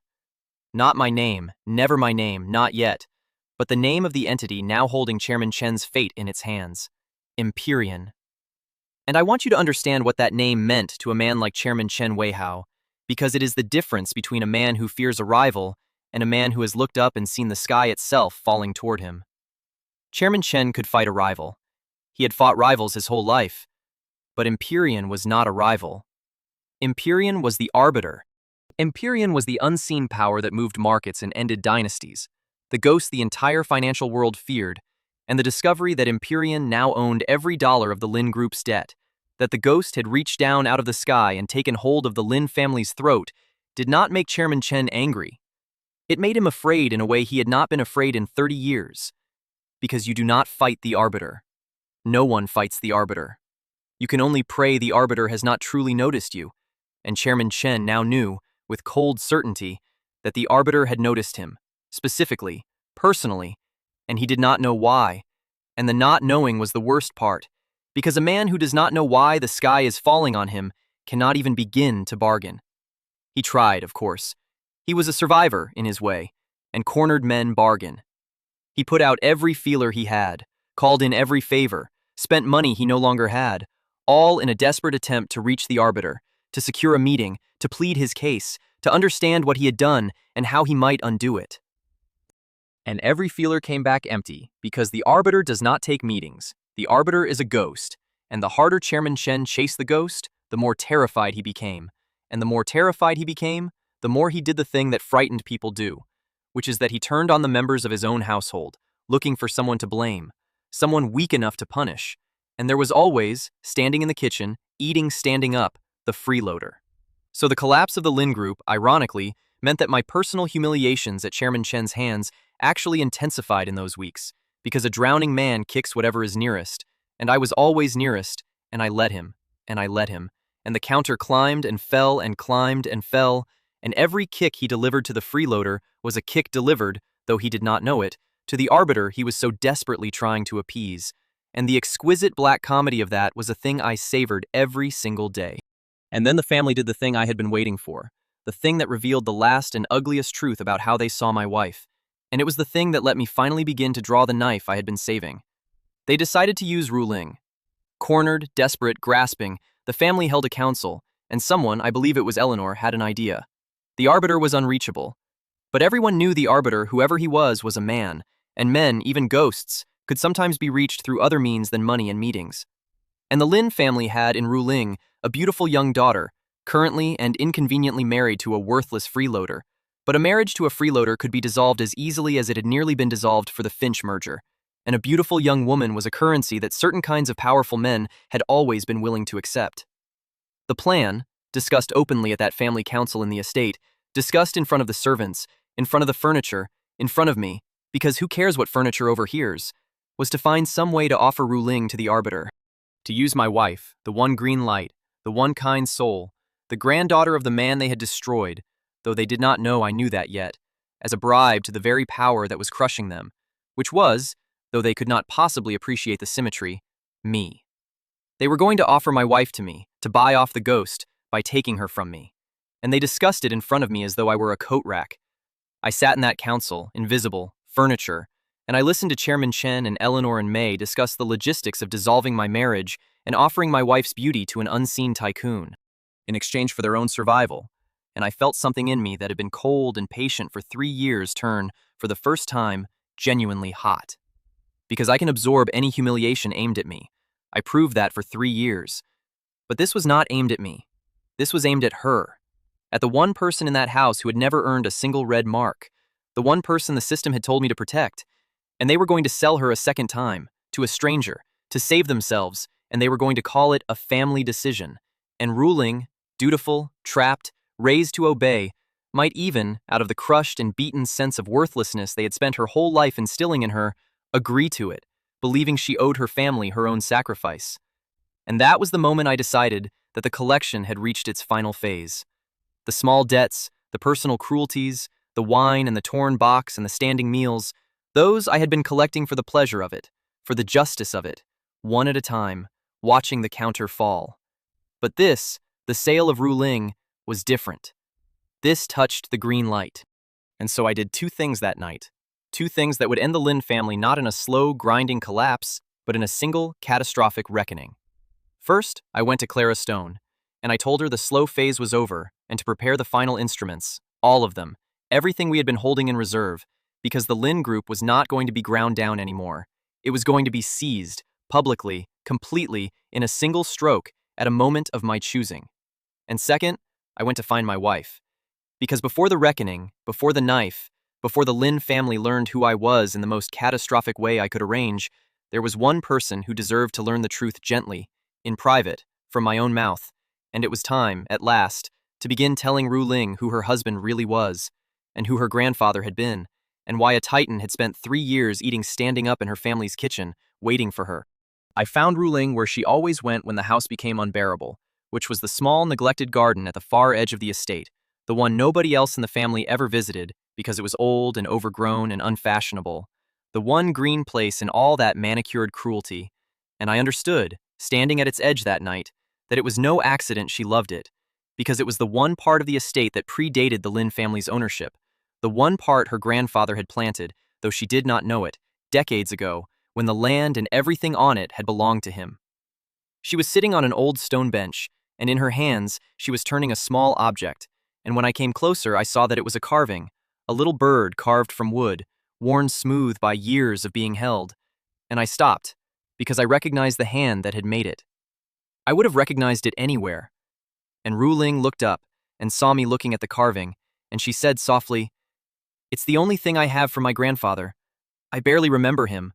I was very small when he died. But I remember he made me things out of wood, little animals, and he had these hands, these big, gentle hands, and everyone else in the family always spoke about him like he was an embarrassment, a failure, a man who lost everything, so I learned not to mention him. But I kept this." She turned the little bird in her fingers. "It's strange. When you gave me that box that day, the one my father tore apart, for a second when I saw it I thought of him, of my grandfather, something about the way it was made. Isn't that strange?" And I sat down beside her on the old stone bench in the garden her grandfather had planted, and I knew that the moment had come, the moment I had been walking toward for 3 years, and I found that my hands, which do not shake, were not entirely steady, because some truths are heavier to give than any weight I have ever carried. "Ruiling," I said, "it's not strange. I need to tell you some things now, and they're going to be very hard to believe, and I need you to hold on to that little bird while I do, because it's going to help. Can you do that?" She looked at me, and whatever she saw in my face made her go very still, and she nodded, and she closed her fingers around the wooden bird. "Your grandfather's name was Arthur Shen," I said, "and he was not a failure. He was one of the greatest men I have ever known, and everything your family has, this estate, the Lin Group, all of it, every dollar of it, he built. It was his. He built it from nothing with those big, gentle hands, and your father, Chen Weihao, was his junior partner, the young man Arthur trusted and mentored and treated like a son. And 20 years ago, your father betrayed him, took it, all of it.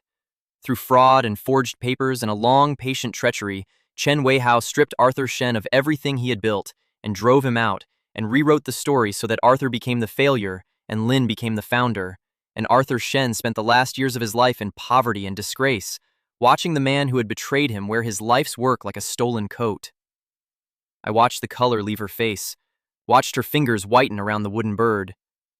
Your mother was Arthur's daughter. She married your father before the betrayal, when he was still Arthur's trusted protege, and she loved him. And she never knew what he truly was until it was too late, and she died young, of a broken heart as much as anything. And after she died, your father remarried, and the new wife brought a new daughter, and you, the granddaughter of the man he had destroyed, the child who had your grandfather's eyes and your grandfather's kindness and your grandfather's hands, you became the inconvenient one, the unfavored one, the daughter he could never quite look at directly, because every time he looked at you, he saw the man he had betrayed looking back. That is why they treated you the way they did, Ruiling. Not because you were less, because you were more. Because you were the living conscience of a family built on a theft, and a guilty family cannot bear to look at its own conscience, so they taught you to believe you were worthless, when the truth is that you are the only one of them worth anything at all. She was crying now, silently, the tears running down her face, and she did not interrupt. She just held the bird and listened, and I made myself go on, to the part that was about me. When Arthur was dying, I said, poor and disgraced and forgotten by everyone, there was one person still with him. A young man he had found years before, an orphan, a nobody, a boy with nothing and no one, whom Arthur had taken in and fed and taught in those last ruined years when he had nothing left to give but himself. Arthur Chen taught that boy everything: how to see, how to think, how to build. He gave that boy the only inheritance he had left, which was not money, because the money had been stolen, but wisdom, and a name to live up to, and a fire. And that boy took what Arthur gave him, and over many years, quietly, in secret, he built something. He built it in Arthur's honor, with Arthur's methods, out of Arthur's teaching. He built it very, very large, larger than the thing that had been stolen, larger than almost anything. I looked at her. The financial world has a name for the thing that boy built and for the man he became. They call the company Empyrean, and they call the man the Arbiter, and they fear him, and they chase him, and they have never once seen his face. I took a breath, the last breath before the last thread of the costume fell away entirely, forever. Ruiling. I am that boy. Arthur Chen found me when I was nothing and made me everything. I am the Arbiter. I own Empyrean. And 3 years ago, on his deathbed, Arthur Chen took my hand and he made me. Promise him one thing, the only thing he ever asked of me in return for a life he had rebuilt from scratch. He said, I had a granddaughter, Ruiling. She's still in that house, being raised by the man who betrayed me. Go and find her. See what she's become. If the poison has taken, if they've made her one of them, then walk away and let them all rot together. But if some part of my Ruiling survived, if the child I loved grew up good in that house of wolves, then protect her and give her back everything they stole, because it was never theirs, it was always hers. She is my true heir, and I could not save her while I lived. Save her for me, Jules. It's all I ask. I reached out, gently, and I put my hand over hers, over the little wooden bird her grandfather had carved. So I came, I said, and my voice was not entirely steady, in a beggar's coat, as a nobody, because it was the only way to see the truth. I married my way into the lowest place in your family so that I could watch them show me their true faces, and watch you, and learn whether the girl Arthur loved had survived. I let them humiliate me for 3 years, Ruiling, and I could have crushed them any day, but I didn't, because the humiliation was the test. It was how I learned who everyone truly was when they thought no one who mattered was watching. And in 3 years, in that whole poisoned house, there was exactly one person who was kind to a man she believed was nothing. One person who defended me when it cost her, who fed me when they starved me, who married a nobody out of pure compassion and never once treated me as less than human. You. You are what Arthur hoped for and feared he'd lost. The poison never took. You grew up good in a house that punished goodness, which is the rarest thing a person can do, and it means I get to keep my promise to a dying man. I get to give you back everything they stole, all of it, because it was never theirs. It was always yours. You are Arthur Shen's true heir, and I've spent 3 years and built an empire and torn your family apart, brick by brick, for one reason, which was to be able to lay all of it at your feet and finally, keep my word to the man who saved my life. And Chen Ruiling looked at me, at the freeloader she had married out of compassion, the nobody her family despised, who had just told her he was the most feared man in the financial world, and that her whole life had been a lie, and that her grandfather had loved her enough to send a titan to save her, and she did not faint, and she did not laugh, and she did not accuse me of madness. She looked down at the little wooden bird in her hand, the last gift of a grandfather she barely remembered, and then she looked up at me, and she said, through her tears, in a voice that broke and steadied and broke again, "He remembered me, all those years, poor and alone and forgotten, and he remembered me, and he sent someone to save me." And she pressed the little bird to her chest, and she wept, really wept, for the grandfather who had loved her across 20 years and a grave, and I held her in the overgrown garden he had planted, under the sky, and I let her grieve, and I let her understand. And when at last she quieted, she pulled back, and she looked at me with Arthur Shen's eyes, and she asked the only question that mattered, the question that told me she was, truly, her grandfather's heir. She did not ask how rich I was. She did not ask what she would inherit. She asked, "The box you made me. The one my father tore apart. You made that with your own hands, didn't you? The Arbiter, the man who owns Empyrean, sat up at night carving a box out of scrap wood for a wife who thought he was poor." And I said, "Yes." And she said, "Why? You could have bought me anything." And I said, "Because your grandfather made things out of wood with his own hands, for the people he loved, when he had nothing else to give. And I wanted to give you something the way he would have. I didn't know then that you'd feel it, but you did. You said it reminded you of him, because it was made the same way, with love, by hand, by a man who had learned how from Arthur Shen." And Ruiling looked at me for a long moment, and then she leaned forward and she kissed me, for the first time in 3 years of a marriage that had never, until that moment, truly been one. And it was not the kiss of a woman who had just learned her husband was a titan. It was the kiss of a woman who had just learned her husband was the man who carved a box out of scrap wood because it was how her grandfather would have done it. And that, I understood, holding her under the sky in the garden Arthur planted, was the difference between the green light and all the red. The rest of them would have kissed the Arbiter. Ruiling kissed the man who made the box. That was the whole of it. That was everything. In the days after I told Ruiling the truth in the garden, before the banquet, before the reckoning, there was a quiet time that I have come to treasure more than almost any other part of this story, and it was made entirely of one thing. Ruiling, at last, getting to know her grandfather. She had barely remembered him. A pair of big, gentle hands, a few carved animals, a warmth from very early childhood, and then 20 years of silence. Because the family had taught her that Arthur Shen was an embarrassment, a failure, a name not to be spoken, and a child learns quickly not to ask about the things that make the adults' faces go hard. So she had grown up with a hole where a grandfather should have been, a hole the family had deliberately dug, and now I got to fill it, night after night, with the truth, and it was the greatest privilege of my life. I told her everything I knew about Arthur Shen, which was a great deal because he had spent his last years pouring himself into me, and a dying man who is pouring himself into someone tells them everything. I told her how he built his first company out of nothing, with those big, gentle hands and a mind that could see value where no one else could. I told her about his particular genius, which was not for money, though the money came, but for people. For looking at someone the whole world had written off and seeing exactly what they were worth, which was the same gift I now watched blooming in her. I told her how he laughed, which was often and loudly. I told her about the wood, how he carved in the evenings to rest his mind, how he made things with his hands for everyone he loved, how the first thing he ever taught me, before any lesson about business or money, was how to join 2 pieces of wood so that the seam would hold, and how he said, while teaching me, that a man who knows how to make one true thing with his hands will never quite lose himself, no matter how much money he makes, because his hands will always remember what real work feels like. I told her that the box I made her, the one her father tore apart, I had made with the exact joint Arthur taught me, in the exact way, on the exact kind of evening, and that when she had looked at it and thought of her grandfather, she had been more right than she could have known, because it was, in a sense, made by him, through me, with the hands he had taught. And I told her the hardest thing, the thing about the end.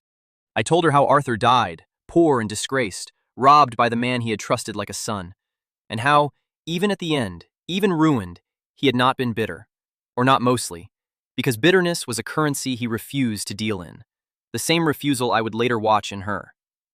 I told her that his last thoughts, his very last, had not been of the fortune he had lost or the man who had betrayed him, but of her.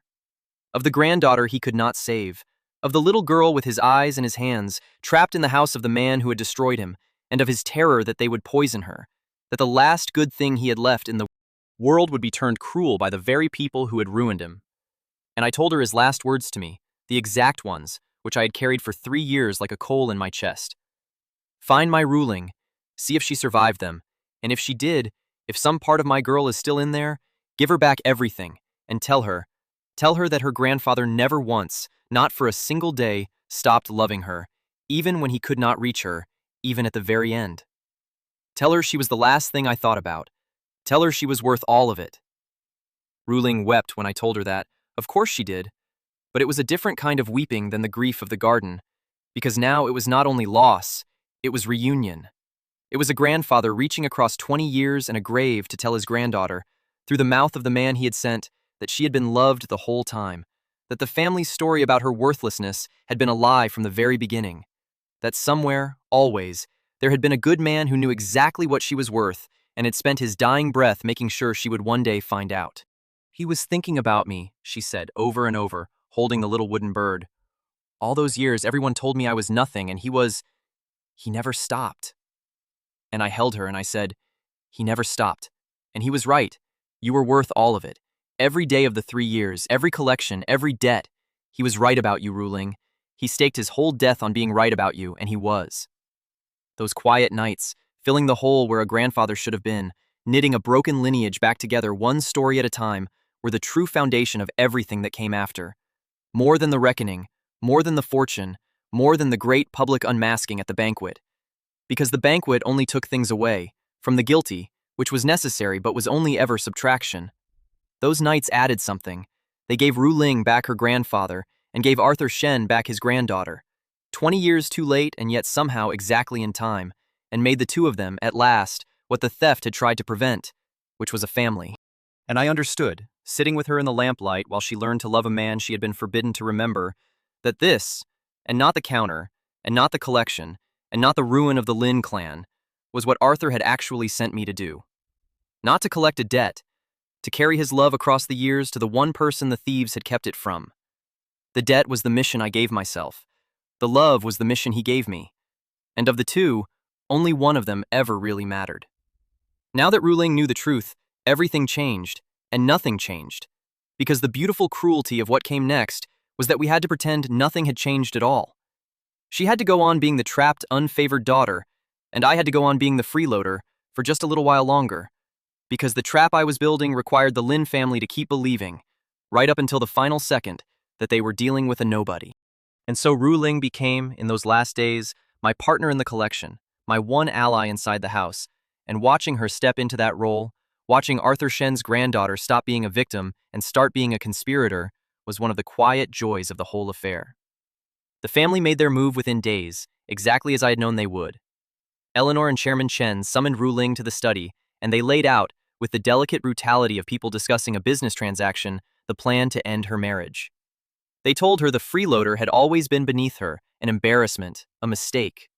They told her the family faced ruin, that the Arbiter, this terrifying unseen power, held them all by the throat, and that Ruiling, as a dutiful daughter, had an opportunity to save them. They had made discreet inquiries. They believed the Arbiter could perhaps be reached, softened, through the right introduction, and Ruiling was beautiful, and a beautiful woman properly presented, freed from her worthless marriage, might be the key that opened a door money could not. They dressed it up, of course. They spoke of duty and family and sacrifice. But underneath the words was the old, ugly transaction. Divorce your husband, and let us offer you to the man who is destroying us, to save ourselves.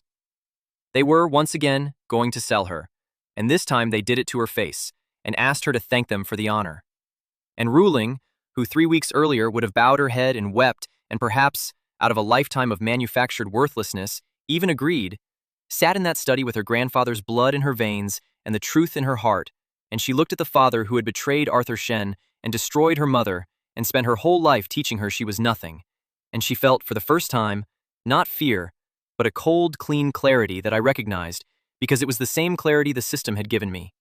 She did not reveal anything. She was cleverer than that. She was, I was learning, quite as clever as her grandfather.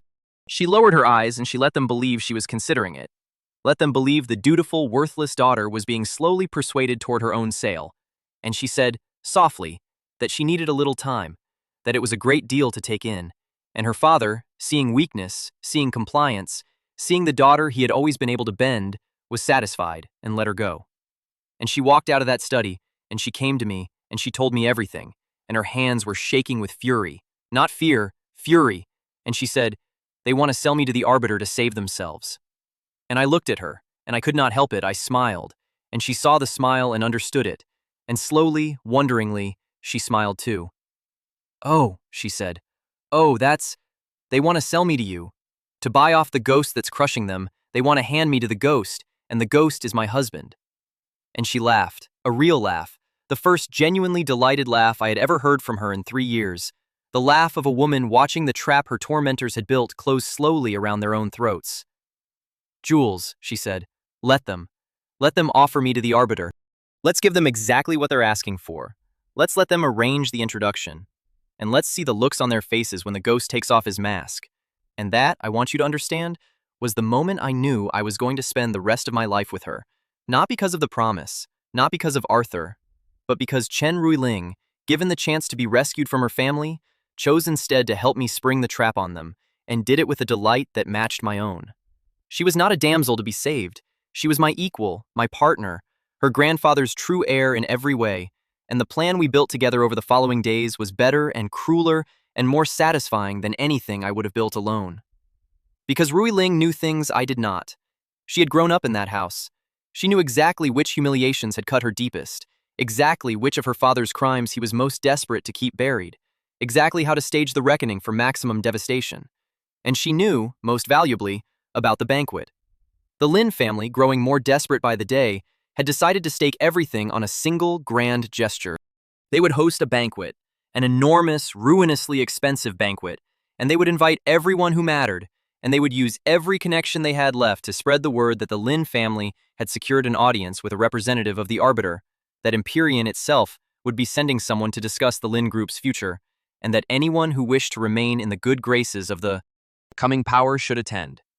It was a bluff, of course. They had secured no such thing, but they hoped that by announcing it loudly enough, by gathering enough important people, by presenting Ruiling beautifully enough, they could manufacture the meeting they could not otherwise obtain, could shame or lure the Arbiter's people into appearing, could turn a bluff into a reality through sheer social force.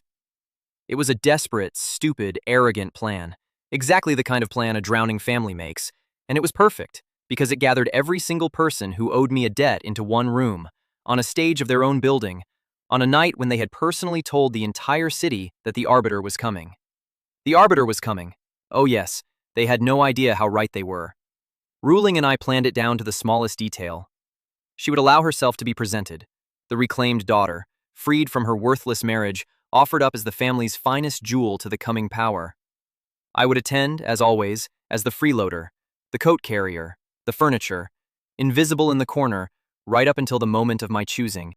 And at the height of the banquet, at the exact moment when Chairman Chen stood before the assembled city and made his grand, desperate play for the Arbiter's favor, the freeloader would step forward, and the mask would come off, and the entire city would learn, all at once, in a single catastrophic instant, that the terrifying unseen power that had been crushing the Lin family was the son-in-law they had thrown a broken box at, and that he had been living in their kitchen for 3 years, and that they had, that very night, in front of everyone, offered to sell him his own wife.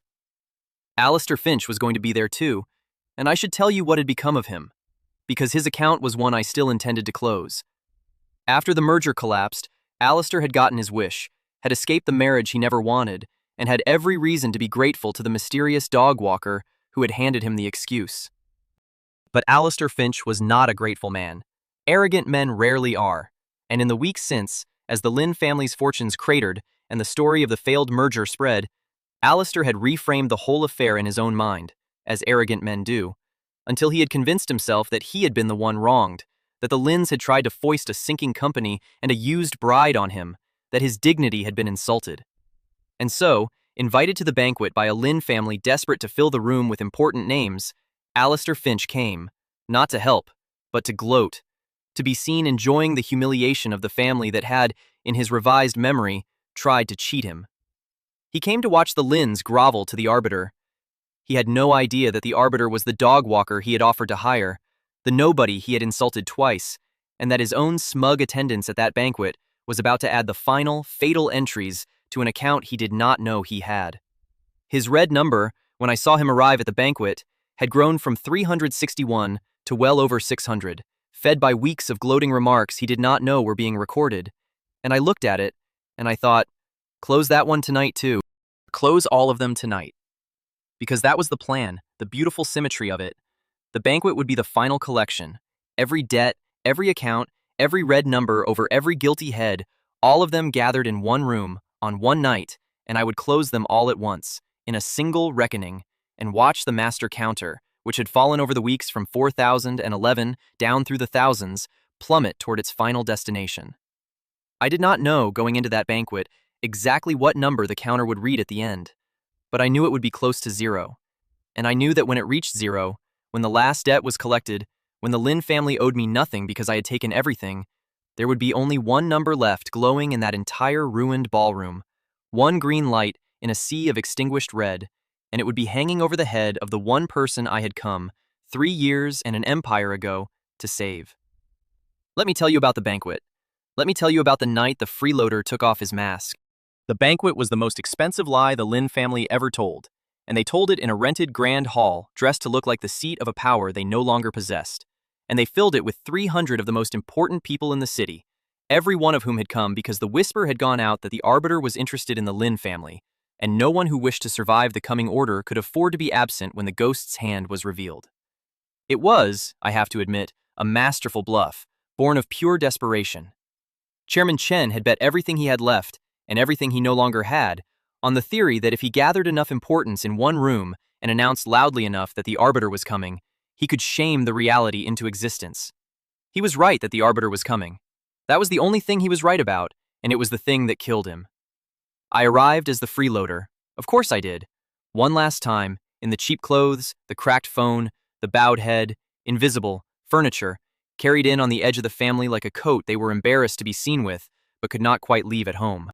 Eleanor had actually tried to prevent me from attending, had hissed that my presence would embarrass the family in front of the Arbiter's people, and I had let Ruiling be the one to insist, quietly, that it would look worse to be seen excluding her husband, and so I was permitted in, on sufferance, the leech at the feast, and I took my usual place at the edge of the room, in the shadows, near the service doors, and I watched the Lin family perform their desperate grandeur, and I waited. Ruiling was presented like a jewel. They had dressed her in the family's finest, and Eleanor paraded her through the important guests, and the story was murmured from ear to ear. The beautiful Lin daughter, tragically married to an unworthy man, a marriage soon to be corrected, a daughter who might, it was delicately implied, become available to the right sort of powerful connection. They were advertising her. On the very night they meant to offer her to the Arbiter, they walked her through the room like a lot before an auction, and Ruiling endured it with a serene composure that only I understood, because only I knew that behind her downcast eyes she was counting, the way I was counting, waiting, the way I was waiting, for the mask to come off. Once, as Eleanor steered her past my shadowed corner, Ruiling's eyes flicked to mine, just for an instant, and the smallest ghost of a smile touched the corner of her mouth. A private message, a shared secret, soon. And I had to look away to keep from smiling back, because the furniture does not smile. Not yet. Not for another few minutes. And then Chairman Chen took the stage.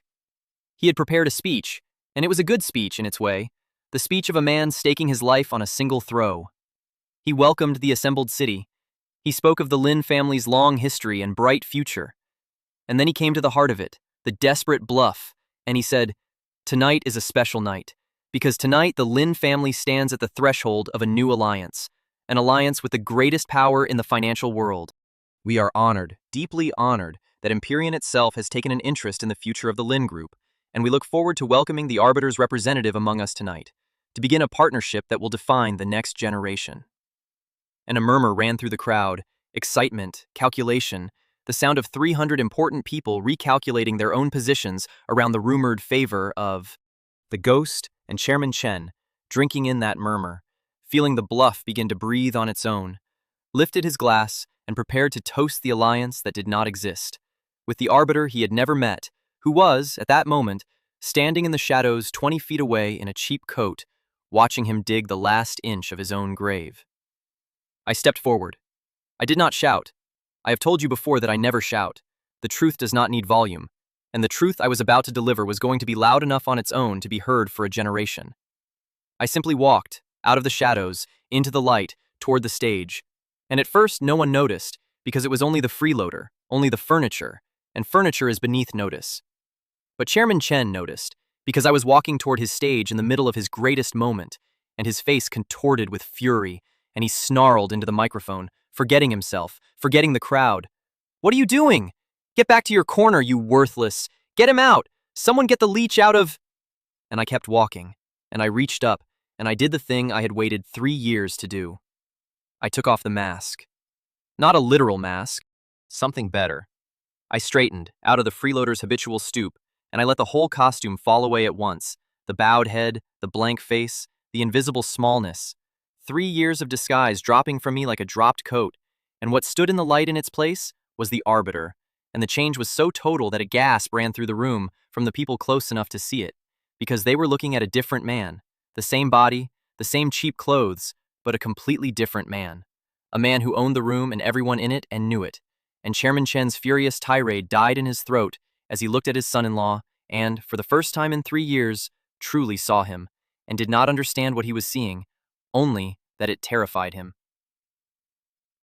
And into the silence, the great hall's own doors opened, and Clara Stone walked in, flanked by a phalanx of Empyrean's senior executives, faces the financial press would have killed to photograph, the visible hands of the invisible power, and they walked through the stunned crowd, and they came to me, and Clara Stone stopped before me, and in front of 300 of the most important people in the city, she bowed, deeply, formally, and she said, in a clear, carrying voice, "Sir, everything is prepared as you instructed. Empyrean stands ready. It is an honor, as always, to serve the Arbiter." And she straightened, and she turned to face the frozen, uncomprehending crowd, and she said the words that ended the Lin family forever. "Ladies and gentlemen, allow me to correct an error in tonight's program. The Lin family promised you the Arbiter's representative. They undersold the evening. The Arbiter himself has been your host's son-in-law for the past 3 years. Allow me to introduce the owner of Empyrean, the man this city has feared and chased for a decade, Julian Thorne. I wish I could give you every face in that room in the instant the truth landed, because it was the harvest of 3 years, and I savored every one of them. I will give you the ones that mattered." Chairman Chen Weihao's face did not go pale. It went gray, then white, then a terrible, colorless nothing, as his mind tried and failed to reconcile the freeloader he had thrown a box at with the Arbiter who held his throat, and failed, and tried again, and I watched the exact moment the reconciliation finally completed, the exact moment he understood that the nobody he had humiliated for 3 years and the ghost that had been methodically dismantling his life for 3 weeks were the same man, that he had been kicking the Arbiter every day, that he had, this very night, in front of the entire city, offered to sell the Arbiter his own wife. And the understanding did something to Chairman Chen's face that I had waited 3 years to see, and it was worth every day of the wait. Over his head, the red number, which had fallen over the weeks from 4,011 to a few hundred, began to plummet, faster and faster, as the reckoning collected debt after debt in a single cascade, and the master counter fell with it, tumbling toward 0. Eleanor Chen made a sound like a struck animal and groped for a chair that was not there. Chen Mei, who had tried to warn them, who had been right and been ignored, put both hands over her mouth, and I met her eyes across the room, and I did not need to say anything. The black phone in my pocket that held her secrets said it all. Her account, deferred, was now entirely at my mercy, and she knew it, and she sat down hard and did not make a sound for the rest of the night. And Alistair Finch, who had come to gloat at the Lin's humiliation, went the specific shade of green of a man who has just realized that the nobody he offered to hire as a dog walker, twice, in public, is the most powerful man in the country, and that he has spent weeks since making gloating remarks about a family the Arbiter married into, and that every one of those remarks was, somehow, heard. His account, 600 and climbing, was about to come due, and Alistair Finch, for the first time in his gilded life, understood that he was not safe, that no amount of inherited money made him safe, that he had insulted a power that could erase the entire Finch fortune between the soup and the dessert, and the gloat drained out of him and left only a dawning, nauseous fear.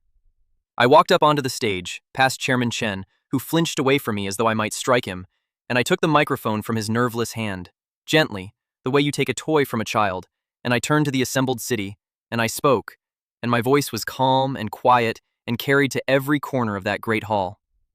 3 years ago, I said, I married into this family as a man with empty pockets, and for 3 years they called me a freeloader, a leech, a charity case. They tore up a gift I made with my own hands and threw it in my face. They made me eat standing up in the kitchen. They planned, this very night, to dissolve my marriage and offer my wife to a stranger to save themselves from a power they could not name.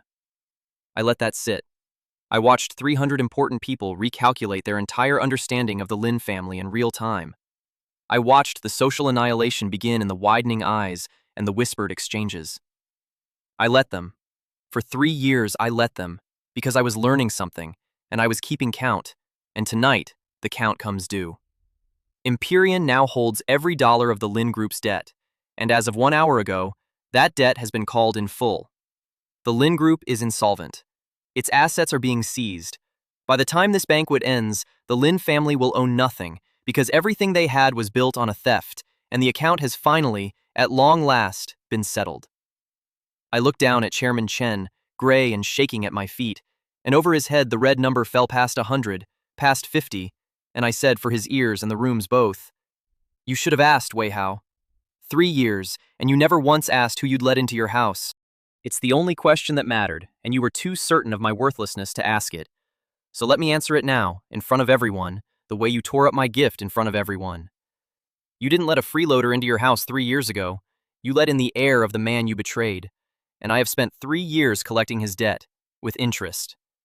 The man you betrayed, I continued, and now I was not speaking only to Chairman Chen, I was speaking to the whole city, laying the truth out in the open the way you lay out evidence, was named Arthur Shen. Most of you are too young to remember him, and those of you who are old enough have been told a lie, so let me correct the record tonight, permanently, in front of everyone who matters. 20 years ago, Arthur Shen built the company that this man, I did not even look at Chairman Chen now, he did not deserve the dignity of my eyes. This man later renamed the Lin Group. Every foundation of the Lin fortune, every building, every account, every scrap of the wealth this family used to look down on the rest of the world, Arthur Shen built it, with his own hands and his own mind, and Chen Wei Hao was his junior partner, the young man Arthur trusted like a son. And Chen Wei Hao repaid that trust by stealing everything. Forged documents, fabricated debts, a long, patient, meticulous treachery that stripped Arthur Shen of his life's work and rewrote history to make the thief the founder, and the founder a forgotten failure. Arthur Shen died poor and disgraced, robbed by the man he had mentored, and for 20 years the lie held, because the dead cannot defend themselves and the powerful write the histories. I let the room absorb it, watched the whispers spread, watched the Lin family's reputation die in real time as 300 important people understood that the fortune they had all deferred to was stolen, that Chairman Chen was not a titan, but a thief who had gotten away with it for 20 years. But Arthur Shen did one thing before he died that Chen Wei Hao never accounted for. In his last ruined years, he took in an orphan, taught him everything, and that orphan grew up and built Empyrean and became the Arbiter and made one promise to a dying man, that the theft would be answered, and that everything Chen Wei Hao stole would be returned to its rightful heir. I am that orphan. Tonight, I am keeping that promise. Chairman Chen found his voice then, the desperate cracking voice of a man watching his entire life collapse in a single evening, and he did the thing that guilty men do at the very end, which is that he begged. He came off his chair and onto his knees, in front of the whole city, the emperor of an hour ago reduced to groveling, and he said, Please, it was 20 years ago. I was young, I was ambitious. Arthur, please, whatever I did, my family, my daughters, they had nothing to do with it. I'll give you anything, I'll sign anything. Please, mercy, I'm begging you, mercy. And I looked down at Chen Wei Hao on his knees, the man who had torn my gift in half and thrown it in my face, the man who had made me eat standing up for 3 years, the man who had planned to sell his own daughter to save himself. And I felt the thing I had wondered, for 3 years, whether I would feel in this moment. And it was not triumph, and it was not even satisfaction quite. It was a cold, clean, complete closing of an account, the specific piece of a debt finally paid in full. Mercy, I repeated. You want mercy. Do you know, Wei Hao, that in 3 years, across 4,011 cruelties, I never once heard you offer mercy to anyone weaker than yourself? Not to me, when you thought I was nothing. Not to your daughter when you planned to sell her. Not to Arthur Shen when he was on his knees exactly where you are now, begging you not to take everything, 20 years ago. You showed him no mercy. You have no account of mercy for me to pay out of. That is how debts work. You can only withdraw what you deposited, and you deposited nothing but cruelty for your entire life, so cruelty is the only currency your account can pay in. I turned away from him because I was, in truth, done with him. He had become the least interesting thing in the room, a settled account, a placed file. But I am not the monster you were, so here is your mercy, and it is more than you ever gave anyone. I am not going to have you imprisoned, though the fraud that built your fortune would put you away for the rest of your life, and the evidence is already in the hands of people who will decide that question without me. I am simply going to take back what was stolen, all of it, and leave you exactly what you left Arthur Shen. Nothing. Your name, your fortune, your standing, everything you built on his corpse returns tonight to its rightful owner. You will live, Wei Hao. You will simply live as what you always were, underneath the stolen coat, which is nothing. That is the sentence, that is the mercy. 20 years late, and paid in full. And then I turned to Ruiling. She had been standing at the edge of the stage through all of it, and as I turned to her, the whole room turned with me, 300 faces swiveling to the beautiful Lin daughter they had all just heard described as the rightful heir. And I watched her stand there under the weight of all those eyes, the woman who had spent her whole life being taught she was worthless, and I watched her decide, in real time, to be worth everything instead. I held out my hand, and she took it, and she stepped forward into the light beside me, and I said to the room, "This is Chen Ruiling, granddaughter of Arthur Shen, his true heir, and the only person in this family who ever grew up good, in a house that punished goodness, which is the rarest and most valuable thing a person can do. Everything that was stolen from Arthur Shen returns tonight, not to me, but to her. The company, the assets, the whole of it. I did not spend 3 years in an empire to enrich myself. I have Empyrean. I need nothing. I did it to keep a promise, and the promise was to give it back to her." I turned to Ruiling, and I lowered my voice, though the room was silent enough that everyone heard it anyway. "Your grandfather wanted you to have it. Not because you're blood, though you are, because you're worthy, which is rarer. It's yours, Ruiling, all of it. Welcome home." And over Ruiling's head, in a sea of extinguished red, the one green light glowed brighter than anything in that room. Credit balance positive. This person has only ever paid you in kindness. And beneath it, the system added a new line, one it had never shown before, and it read, "Recommendation fulfilled. The protected account has been elevated. This is what the collection was for." This is what the collection was for. I read that line, standing on the stage of the Lin family's ruin with my wife's hand in mine, and I understood that the system had known, all along, better than I had, what all of this was actually about. The counter, the debts, the red numbers, the 3 years of collecting, all of it had only ever been the machinery around a single purpose, which was to lift one good person out of the place where she had been buried alive and set her where she belonged. The revenge was real, and it was satisfying, and the Lin family deserved every cent of it. But the revenge was never the point. The point was the green light. The point was always the green light. Alistair Finch tried to slip out during the chaos. I let Clara Stone handle him, because his account was small and did not merit my personal attention, and Vera intercepted him at the door and informed him, pleasantly, that Empyrean would be reviewing the entirety of the Finch family's business relationships with an eye toward their future, and that whether that review went well or badly would depend a great deal on how the Finch family conducted itself in the coming months, and specifically on how completely Alistair Finch could learn to keep his opinions and his gloating remarks to himself. It was not ruin. Alistair did not merit ruin. It was a leash, a permanent one, the knowledge for the rest of his life that a man he had insulted twice as a dog walker now held the Finch fortune's fate in his hand and would be watching. And for a man like Alistair Finch, who had never once been accountable to anyone, a leash was its own kind of life sentence.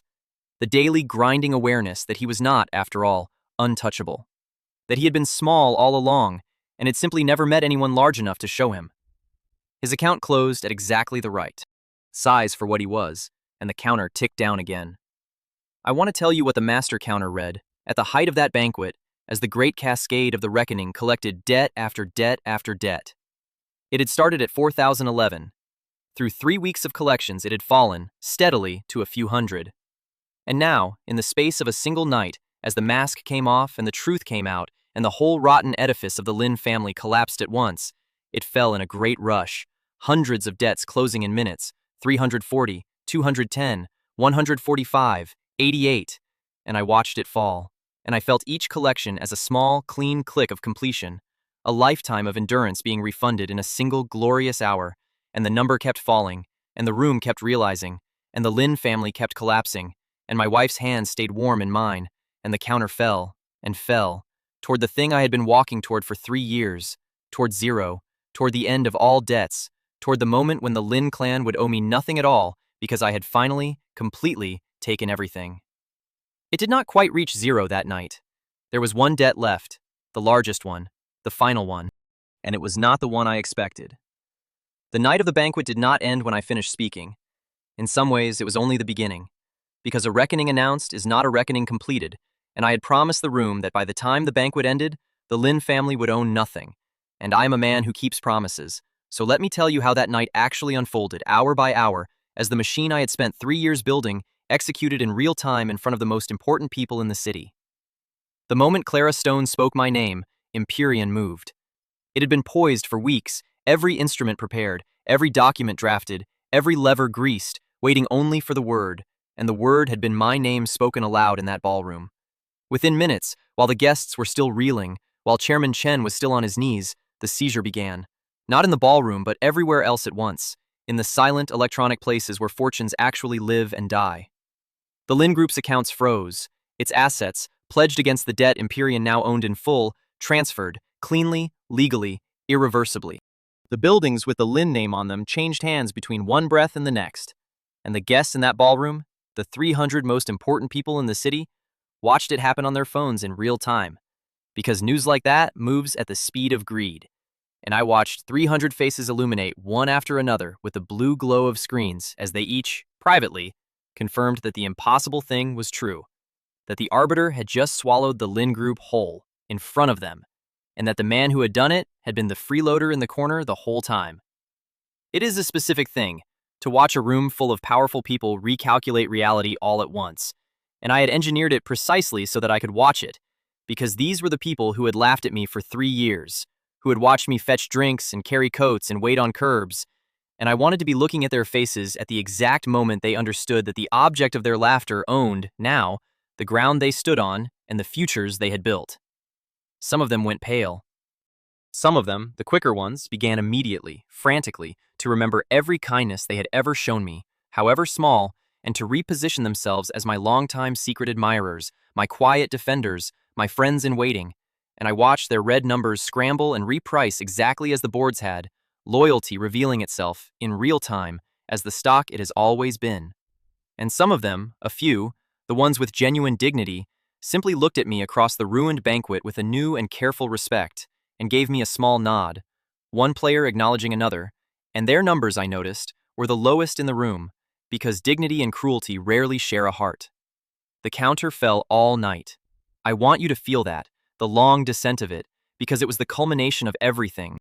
As each asset transferred, as each account froze, as each element of the Lin family's power passed out of their hands and into their rightful place, the master number dropped, and dropped, and dropped, hundreds of debts closing through the small hours, the great cascade of a 3-year account finally emptying.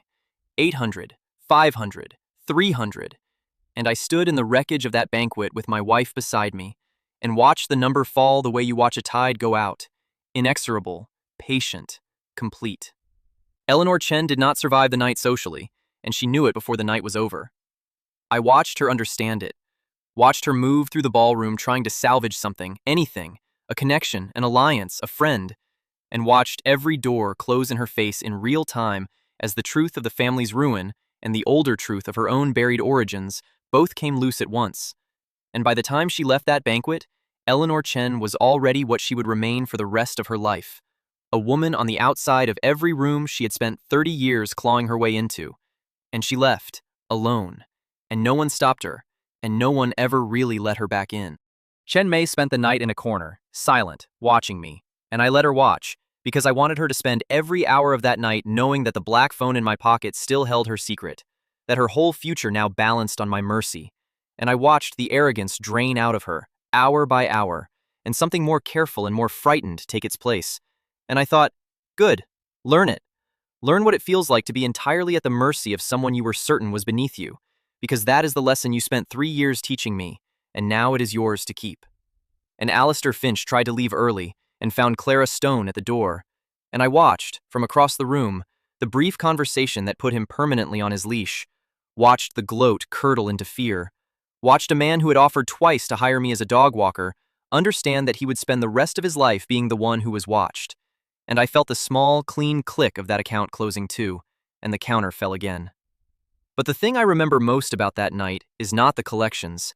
It is a moment near the very end, in the small hours, when the ballroom had mostly emptied, when the guests had fled to spread the news and reposition their fortunes, when the Lin family had scattered into their separate ruins, and it was just Ruiling and me, standing together in the wreckage of the banquet her family had staged to save themselves, and she looked around at the emptied room, at the overturned certainty of her whole life, and then she looked at me, and she did not say anything grand. She said, quietly, "I keep waiting to feel triumphant. Everyone always said, if you could just get back at them, if you could just win, you'd feel free. And I don't feel triumphant. I feel quiet. Is that strange?" And I understood exactly what she meant, because I felt it too. The specific quiet that comes not from victory, but from a burden finally set down. And I said, "It's not strange. Triumph is what you feel when you beat someone. This isn't that. This is what you feel when you're finally free of them. It's quieter than triumph, and it lasts longer, and it's better. Triumph fades by morning. This doesn't fade. This is just the weight being gone." And she nodded, slowly, and she took my hand, in the wreckage, in the quiet, and we stood there together. Two people who had each been buried alive by that family, and had each, against everything, survived. And I felt the counter, somewhere over the scattered heads of the family, still falling, still closing the last of the accounts, and I knew it was almost at zero, almost at the end, and I knew that when it got there, when the very last debt was closed, there would be one number left in my whole life, and it would be the green one, and it would be hanging over the head of the woman whose hand was in mine. By dawn, the seizure was complete. The Lin Group was gone, its assets transferred, its name about to be erased. The family was scattered and ruined. The city had a new and astonishing story that would be told for a generation. And the counter, which had started at 4011 on the night Chairman Chen tore my gift in half, had fallen through the whole long night of the banquet, account after account after account, down through the hundreds, down through the dozens, down to the last handful of debts, and it came to rest, as the sun came up over a city that had changed hands overnight, at a single number, and it would not fall further. And when I asked the system why, it told me a thing I had not expected, about the largest debt of all, the final one, the one that was not mine to collect. The number was 1. One debt remaining, the largest of them all, standing alone after every other account had fallen. One debt remaining, the largest one, the system had said, the final one. And when I asked the system, in the quiet after the reckoning, to show me the last account, to tell me whose debt remained and how to collect it, the system did something it had never done before. It hesitated. And then it showed me the final entry, and I understood why it had waited until the very end to reveal it, and I understood that the system had been, all along, wiser than its cold voice suggested. The final debt was Chairman Chen Weihao's, but it was not owed to me. "Final account," the system said softly.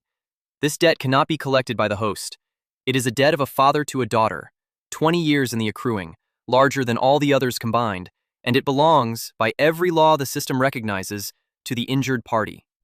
The host has collected every debt owed to the host. This last one is not the host's to take. It is Chen Ruiling's.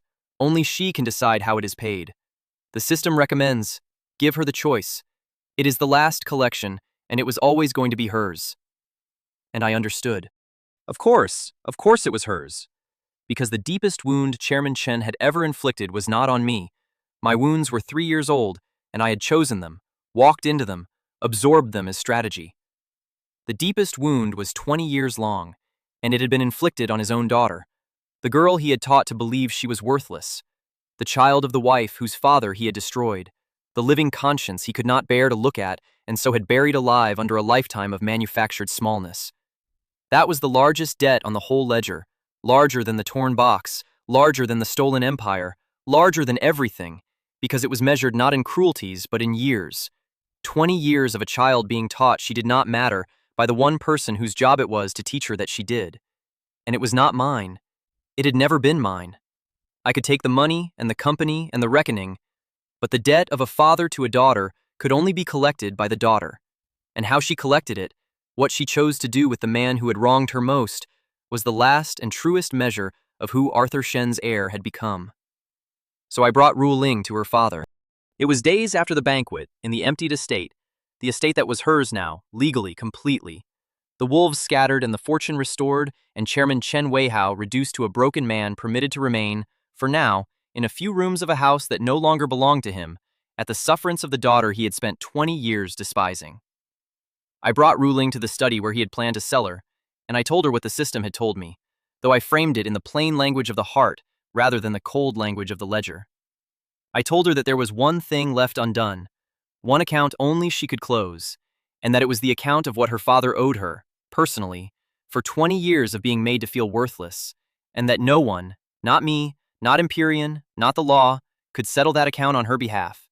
Only she could decide what her father's debt to her was worth, and how, or whether, it would be paid. "It's the last collection, Ruiling," I said, "and it's yours. Whatever you choose, I'll make it happen. If you want him ruined completely, imprisoned, erased, I'll do it tonight. If you want something else, I'll do that instead. But it has to be your choice. He owes it to you, not to me. What do you want to do with your father?" And Ruiling stood in the study, in front of the broken man who had been her tormentor for 20 years, and I watched her hold, in her two hands, the power that had held her down her whole life, and I watched her decide what kind of person she was going to be now that she was finally free to be anyone at all. Chairman Chen looked up at her from the chair where he sat, diminished, gray, and there was fear in his face, real fear, because he knew, as I knew, that everything now depended on the mercy of the daughter he had shown none, and he had spent his life proving that people pay only in the currency they deposit, and he had deposited nothing but cruelty, and he knew it, and he waited to be paid back in kind.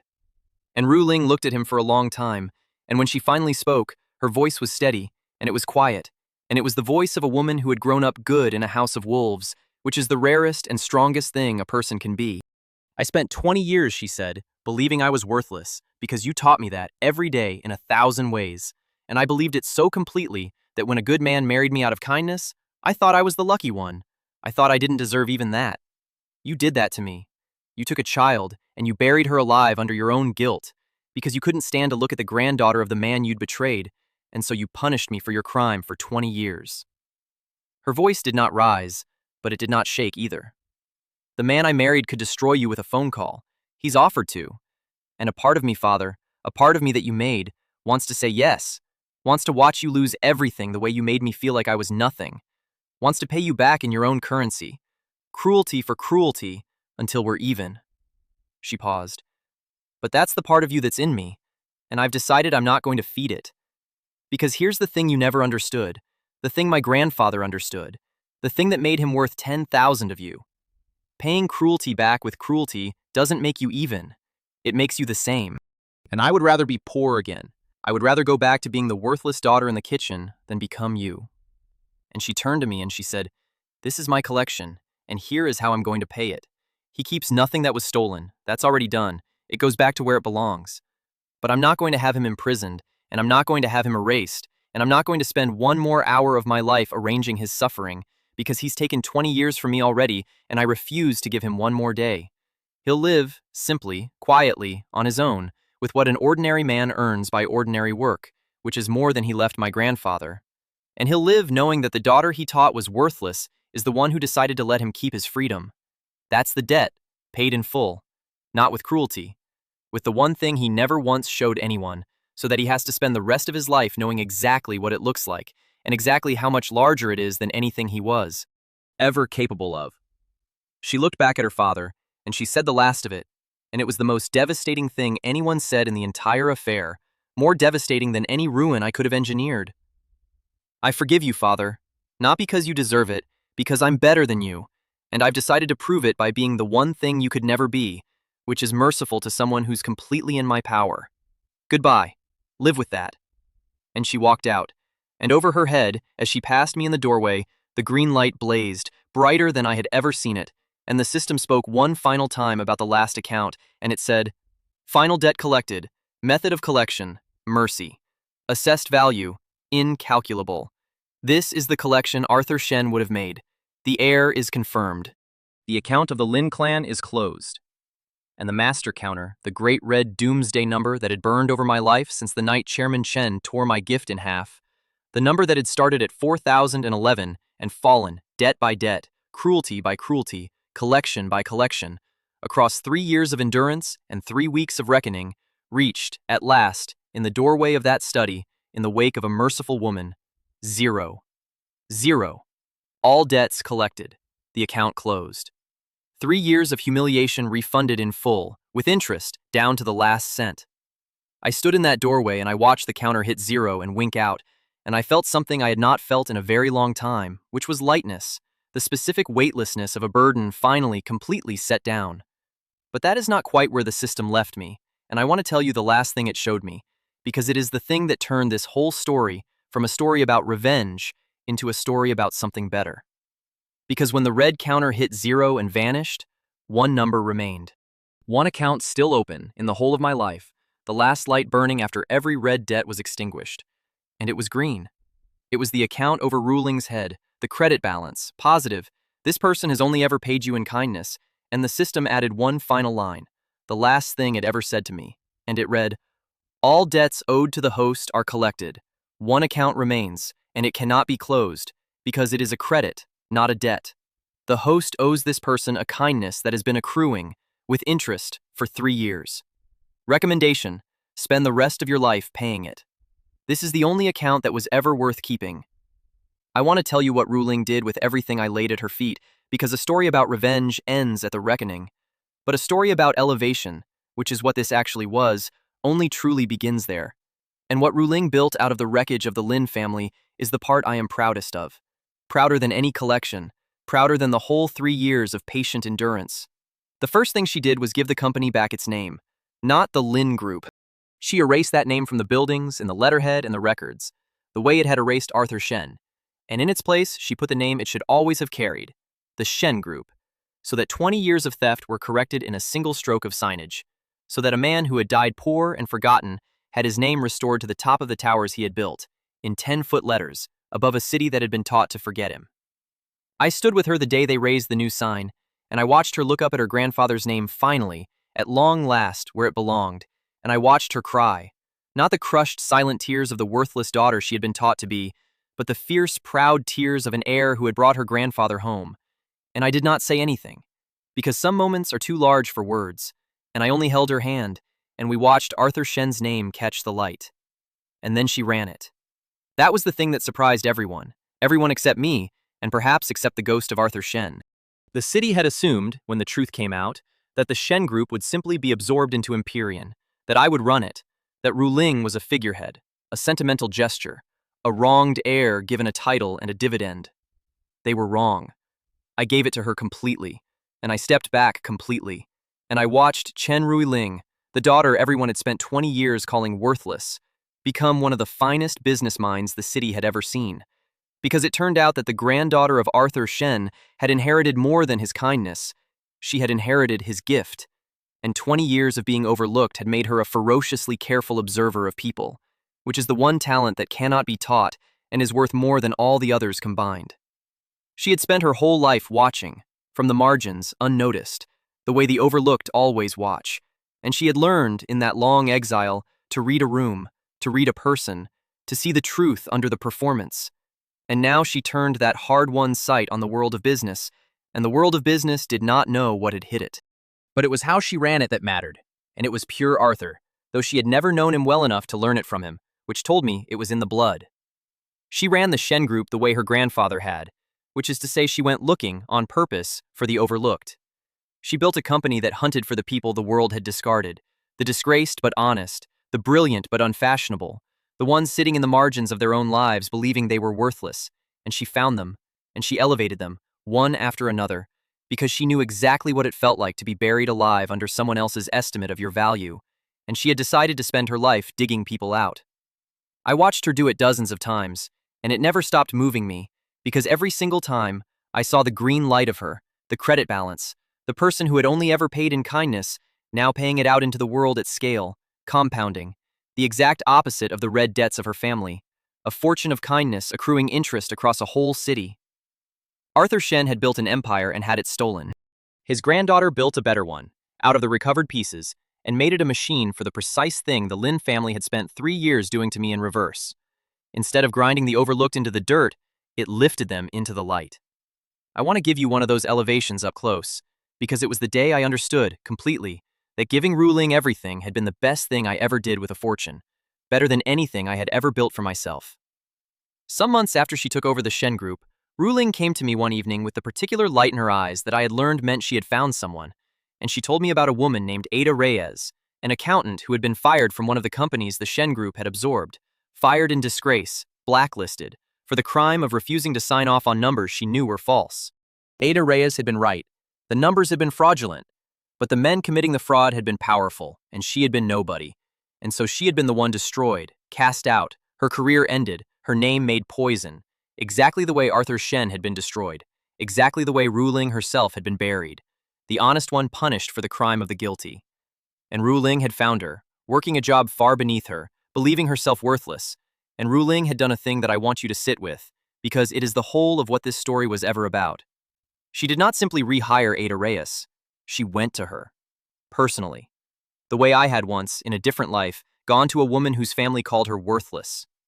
Ruiling drove to the small, sad office, where the world had filed Ada Reyes, and she sat down across from a woman who had stopped believing she was worth anything, and she said, "I read your file. The real one, not the lie they wrote. You were right about the numbers. You told the truth when telling the truth cost you everything, and they destroyed you for it. And the world let them, and I am sorry, on behalf of an industry that punishes honesty, that it took this long for anyone to come and tell you that you were never the failure. You were the only honest person in that building, and I would like you to come be the honest person in mine, at the top, where the honest person belongs, because I am building a company that is run by exactly the people the rest of the world threw away for being too good for it." And Ada Reyes, this woman who had spent years believing she was garbage, put her face in her hands and wept, the way the buried weep when someone finally digs them out, and Ruiling sat with her while she did, and did not rush her, because Ruiling knew, better than almost anyone alive, exactly how long that particular darkness lasts, and exactly how much light it takes to end it. I heard about it that evening, from Ruiling, and I watched her tell it, watched her face as she described digging another person out of the grave the world had put them in, and I understood that the green light I had seen over her head in that ballroom, the credit balance, the person who had only ever paid in kindness, had not been a static thing, a fixed quantity, a rating. It had been a seed. Given power, given freedom, given a fortune and a company and the safety to be fully herself at last, the kindness that had survived 20 years of a house that punished it did not merely persist, it multiplied. It became a machine, an engine, a whole enterprise dedicated to doing, again and again, at scale, for stranger after stranger, the exact thing that had been done for her, which was to look at a person the world had discarded and see, correctly, what they were actually worth. The Lin family had spent 3 years grinding the overlooked into the dirt for sport. The Shen Group, under Arthur Shen's granddaughter, spent every day pulling them back out, and I do not know a better monument to a good man's memory, or a better use of a stolen fortune returned, or a better answer to a lifetime of cruelty than that. And here's the thing I have never told anyone until now, the private truth at the very bottom of it. Watching Ruiling lift Ada Reyes, and the dozens after her, I finally understood my own 3 years in that house. I had told myself, the whole time, that I was there to keep a promise, to test the air, to collect a debt. All true. But there was a deeper thing, one I had not let myself see. I had spent 3 years being the overlooked one, the discarded one, the person a whole household was certain was worthless. And I had done it, yes, as a strategy, as a disguise, but I had also, without meaning to, learned something in that costume that all my money had never taught me, which was exactly what it feels like to be furniture, to be nothing, to be ground down daily by people certain of your worthlessness. And that knowledge, that hard-won 3-year education in being the lowest thing in the room, was the thing that let me recognize the green light when I saw it, the thing that let me understand, in my bones and not just my ledger, precisely what Ruiling had survived and precisely what it was worth. I had thought I went into that house to test her. I understand now that I also went in to become the kind of man who could truly see her. The disguise was not only a strategy, it was a school. And the lesson it taught me was the one Ruiling now taught the whole city, every day, one rescued soul at a time. that the world is catastrophically bad at telling worth from worthlessness, that it buries its best people alive and crowns its cruelest, and that the highest thing a person with power can do is to go, deliberately, to the last place anyone is looking and dig out the gold the world was too blind to see. The Lin family, meanwhile, received the endings that people write for themselves over a lifetime and only collect at the very end. Chairman Chen lived, as Ruiling had decreed, simply and quietly, on what an ordinary man earns, in a small place far from the world he had once looked down on. And here is the thing about his ending that I did not expect, and that taught me something about mercy that I am still turning over. It destroyed him more completely than any prison ever could have, because a proud man can survive being imprisoned. He can tell himself a story about injustice, nurse his grievance, remain, in his own mind, a great man wronged. But Chairman Chen had not been imprisoned. He had been forgiven by the daughter he had taught was worthless, in front of the whole city, and then set free to live small. And there is no story a proud man can tell himself about that, no grievance to nurse, no injustice to cling to, because the mercy was real, and the smallness was deserved, and every single day he had to wake up and know that the daughter he had despised had proven herself infinitely larger than him by the simple act of letting him live. That knowledge is a weight no prison bar can match. Ruiling had, without meaning to, without wanting to, designed the one punishment her father could not survive, which was to be shown every day for the rest of his life exactly how much better than him his own discarded daughter was. He had years to sit with that. I do not envy him a single one of them. And there was one more thing which I learned only later, which Ruiling did quietly and never spoke of and did not know I knew. She made sure, anonymously, through channels that could never be traced to her, that her father never quite fell into true destitution, that when his small earnings failed, there was always, mysteriously, just enough, an unexpected bit of work, a small stroke of luck, the invisible hand of a daughter who had decided that mercy given publicly was not enough, that it had to be given privately too, in secret, without credit, or it was not really mercy at all. When I finally understood she was doing it, I did not tell her I knew. I simply loved her more, which I would not have believed was possible, because it meant that the green light was not a performance, not even a decision, but simply what she was. All the way down. Kind in secret. Kind where no ledger could see it. Kind to the man who disturbed, which is the only kind of kindness that actually counts. Eleanor Chen's social world never reopened to her. The truth of her origins, once loose, could not be rebound, and she spent her remaining years as exactly the common nobody she had spent 30 years terrified of being revealed as, which was its own perfect refund, the exposure of the lie she had built her cruelty on. Chen Mei kept her secret, because I never sent it. I had promised her only that I could, at any moment, and that was punishment enough.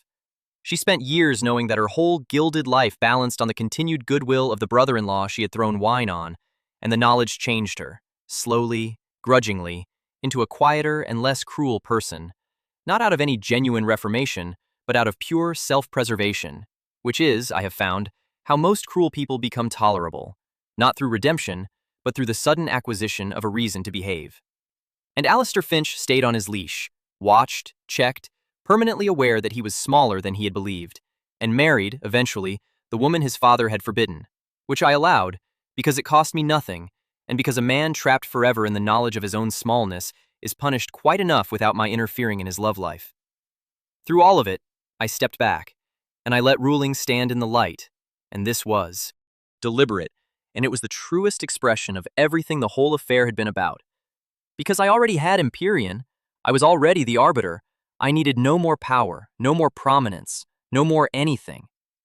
What I had never had, in a whole life of building and collecting and enduring, was the thing I had watched Ruiling give the world every day, which was the simple joy of lifting someone up rather than tearing someone down.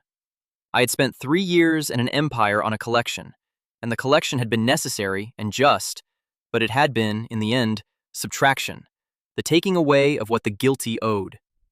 Ruiling was addition. She built. And I found, watching her, that I would rather stand in the shadow of what she was building than in the light of anything I had ever torn down. And so I did, gladly, the Arbiter content, for the first time in his life, to be the man behind the woman, rather than the ghost above the city. And it was the happiest I had ever been. Our marriage, which for 3 years had existed only on paper, a legal fiction wrapped around a disguise, became, in the months after the reckoning, an actual marriage. And I want to tell you about that, quietly, at the end, because it is the true prize, the thing all the collecting was really for, and because it is the part that the Lin family, in their whole poisoned understanding of the world, could never have imagined was the point. We did not have a grand wedding. Ruiling had had enough of grand events staged for the benefit of watching crowds. She had been paraded through enough ballrooms as a jewel and an embarrassment and a bargaining chip to last a lifetime. And so instead we simply, one quiet afternoon, in the overgrown garden her grandfather had planted, the one green place in all that manicured cruelty, said to each other the true things that our paper marriage had never contained. There was no audience. There was no city watching. There was only the two of us, and the old stone bench, and the little wooden bird her grandfather had carved, which she held while we spoke, and I understood that this was the real ceremony, the one that counted, the joining of two people who had each been overlooked and buried, and had each, against every pressure, remained good, finding each other at last in the ruins of the house that had tried to grind them both down. And I made her a new box. That is the detail I want to leave you with, the small thing that holds the whole of it. I made her a new box, with my own hands, over many nights, the way Arthur Shen had made things out of wood for the people he loved when he had nothing else to give. The way I had made the first box, the one her father tore in half and threw in my face. I could have given her anything now. I could have given her a nation. But I gave her a box of carefully joined wood, made by hand, made with love, because that was the language her grandfather spoke. And it was the language she had recognized across 3 years of disguise. The language that had made her, on the night of her own engagement to another man, look at a cheap, handmade gift and think of the grandfather who loved her. When I gave her the new box, she opened it, and inside I had placed the two halves of the first box, the one Chairman Chen had torn apart, which I had kept all this time in my pocket, through the whole reckoning, the broken thing I could not bring myself to throw away. And Ruiling looked at the two broken halves nested inside the whole new box, and she understood, the way she always understood, and she said, "You kept it. The one he broke. You kept it the whole time." And I said, "A wise woman once told me you can't tell the worth of a thing by whether someone else decided to break it. Your father tore that box in half and called it garbage, in front of 200 people. It was made with more love than anything else in that ballroom. I kept it to remember that the people who break things they don't understand are telling you about themselves, not about the thing." And she closed the new box around the old broken one, and she held it to her chest the way she held the wooden bird, and that, more than any signature on any paper, more than any ceremony, was the moment we were truly married, the whole and the broken held together, made by hand, kept through everything. The system never spoke to me again after that final message in the doorway of the study. Its work was done, the debts were collected, the account was closed, and the last thing it ever told me was the only instruction I have followed every day since, which was to spend the rest of my life paying back the one green account, the credit balance, the person who had only ever paid me in kindness. I have tried to. I try to still. It turns out that a debt of kindness, unlike a debt of cruelty, is a joy to repay, and that the interest, instead of compounding into a weight, compounds into a life, and that the account I was left with at the end of all my collecting was the only one I ever actually wanted, which was a marriage to a good woman, built out of the wreckage of the house that had tried to destroy us both. So let me end where I began, because a debt, like a story, should be closed with the same hands that opened it. For 3 years, the Lin family called me the freeloader, the leech, the charity case their daughter had dragged home like a stray dog she felt too sorry for to drown. And on the day my father-in-law tore my gift in half and threw the pieces in my face, a cold voice loaded into my skull and told me that every humiliation I had ever swallowed was a debt, and that debts get collected, with interest. And I believed it, and I collected, 4,011 times, and I watched the red counter fall to 0, and I took everything the Lin clan had and everything they were, and it was just, and it was satisfying, and I would do every second of it again. But here is the thing I understand now, at the end, that I did not understand at the beginning, standing in that ballroom with blood on my cheek. The debts were never the point. The counter falling towards 0 was never the point. The Lin family in their whole lives, in all their cruelty and all their calculation, never once understood what a thing is actually worth, and so they tore up a handmade box and kept a stolen fortune, and buried a good daughter alive while parading a cruel one, and they lost everything in the end, for the same reason they had it in the first place, which was that they could not tell gold from garbage, could not tell the leech from the arbiter, could not tell the worthless daughter from the only person among them worth anything at all. I spent 3 years letting them show me exactly how blind they were, and the whole time, the entire time, sitting in the margins of that poisoned house, overlooked, unfavored, calling herself lucky to have married a nobody, was the single most valuable thing any of them would ever touch, and not one of them ever saw her, because they had no idea how to see. But I did. That was the whole of it. That was the only thing I ever really did that mattered. In a house full of red debts, I saw the one green light, and I spent 3 years and an empire and 4,011 collections to lift her out of the dark and set her where she belonged. And everything else, the revenge, the reckoning, the ruin of the guilty, all of it, was only ever the interest. They called me a freeloader for 3 years. They were wrong about that, the way they were wrong about everything. I was never taking.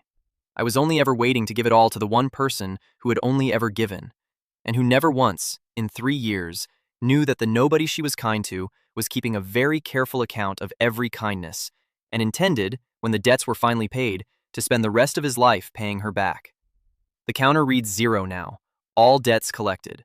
One account remains, and it is green, and it will stay open for the rest of my life, and I am grateful for it every single day. That was the only account that was ever worth keeping.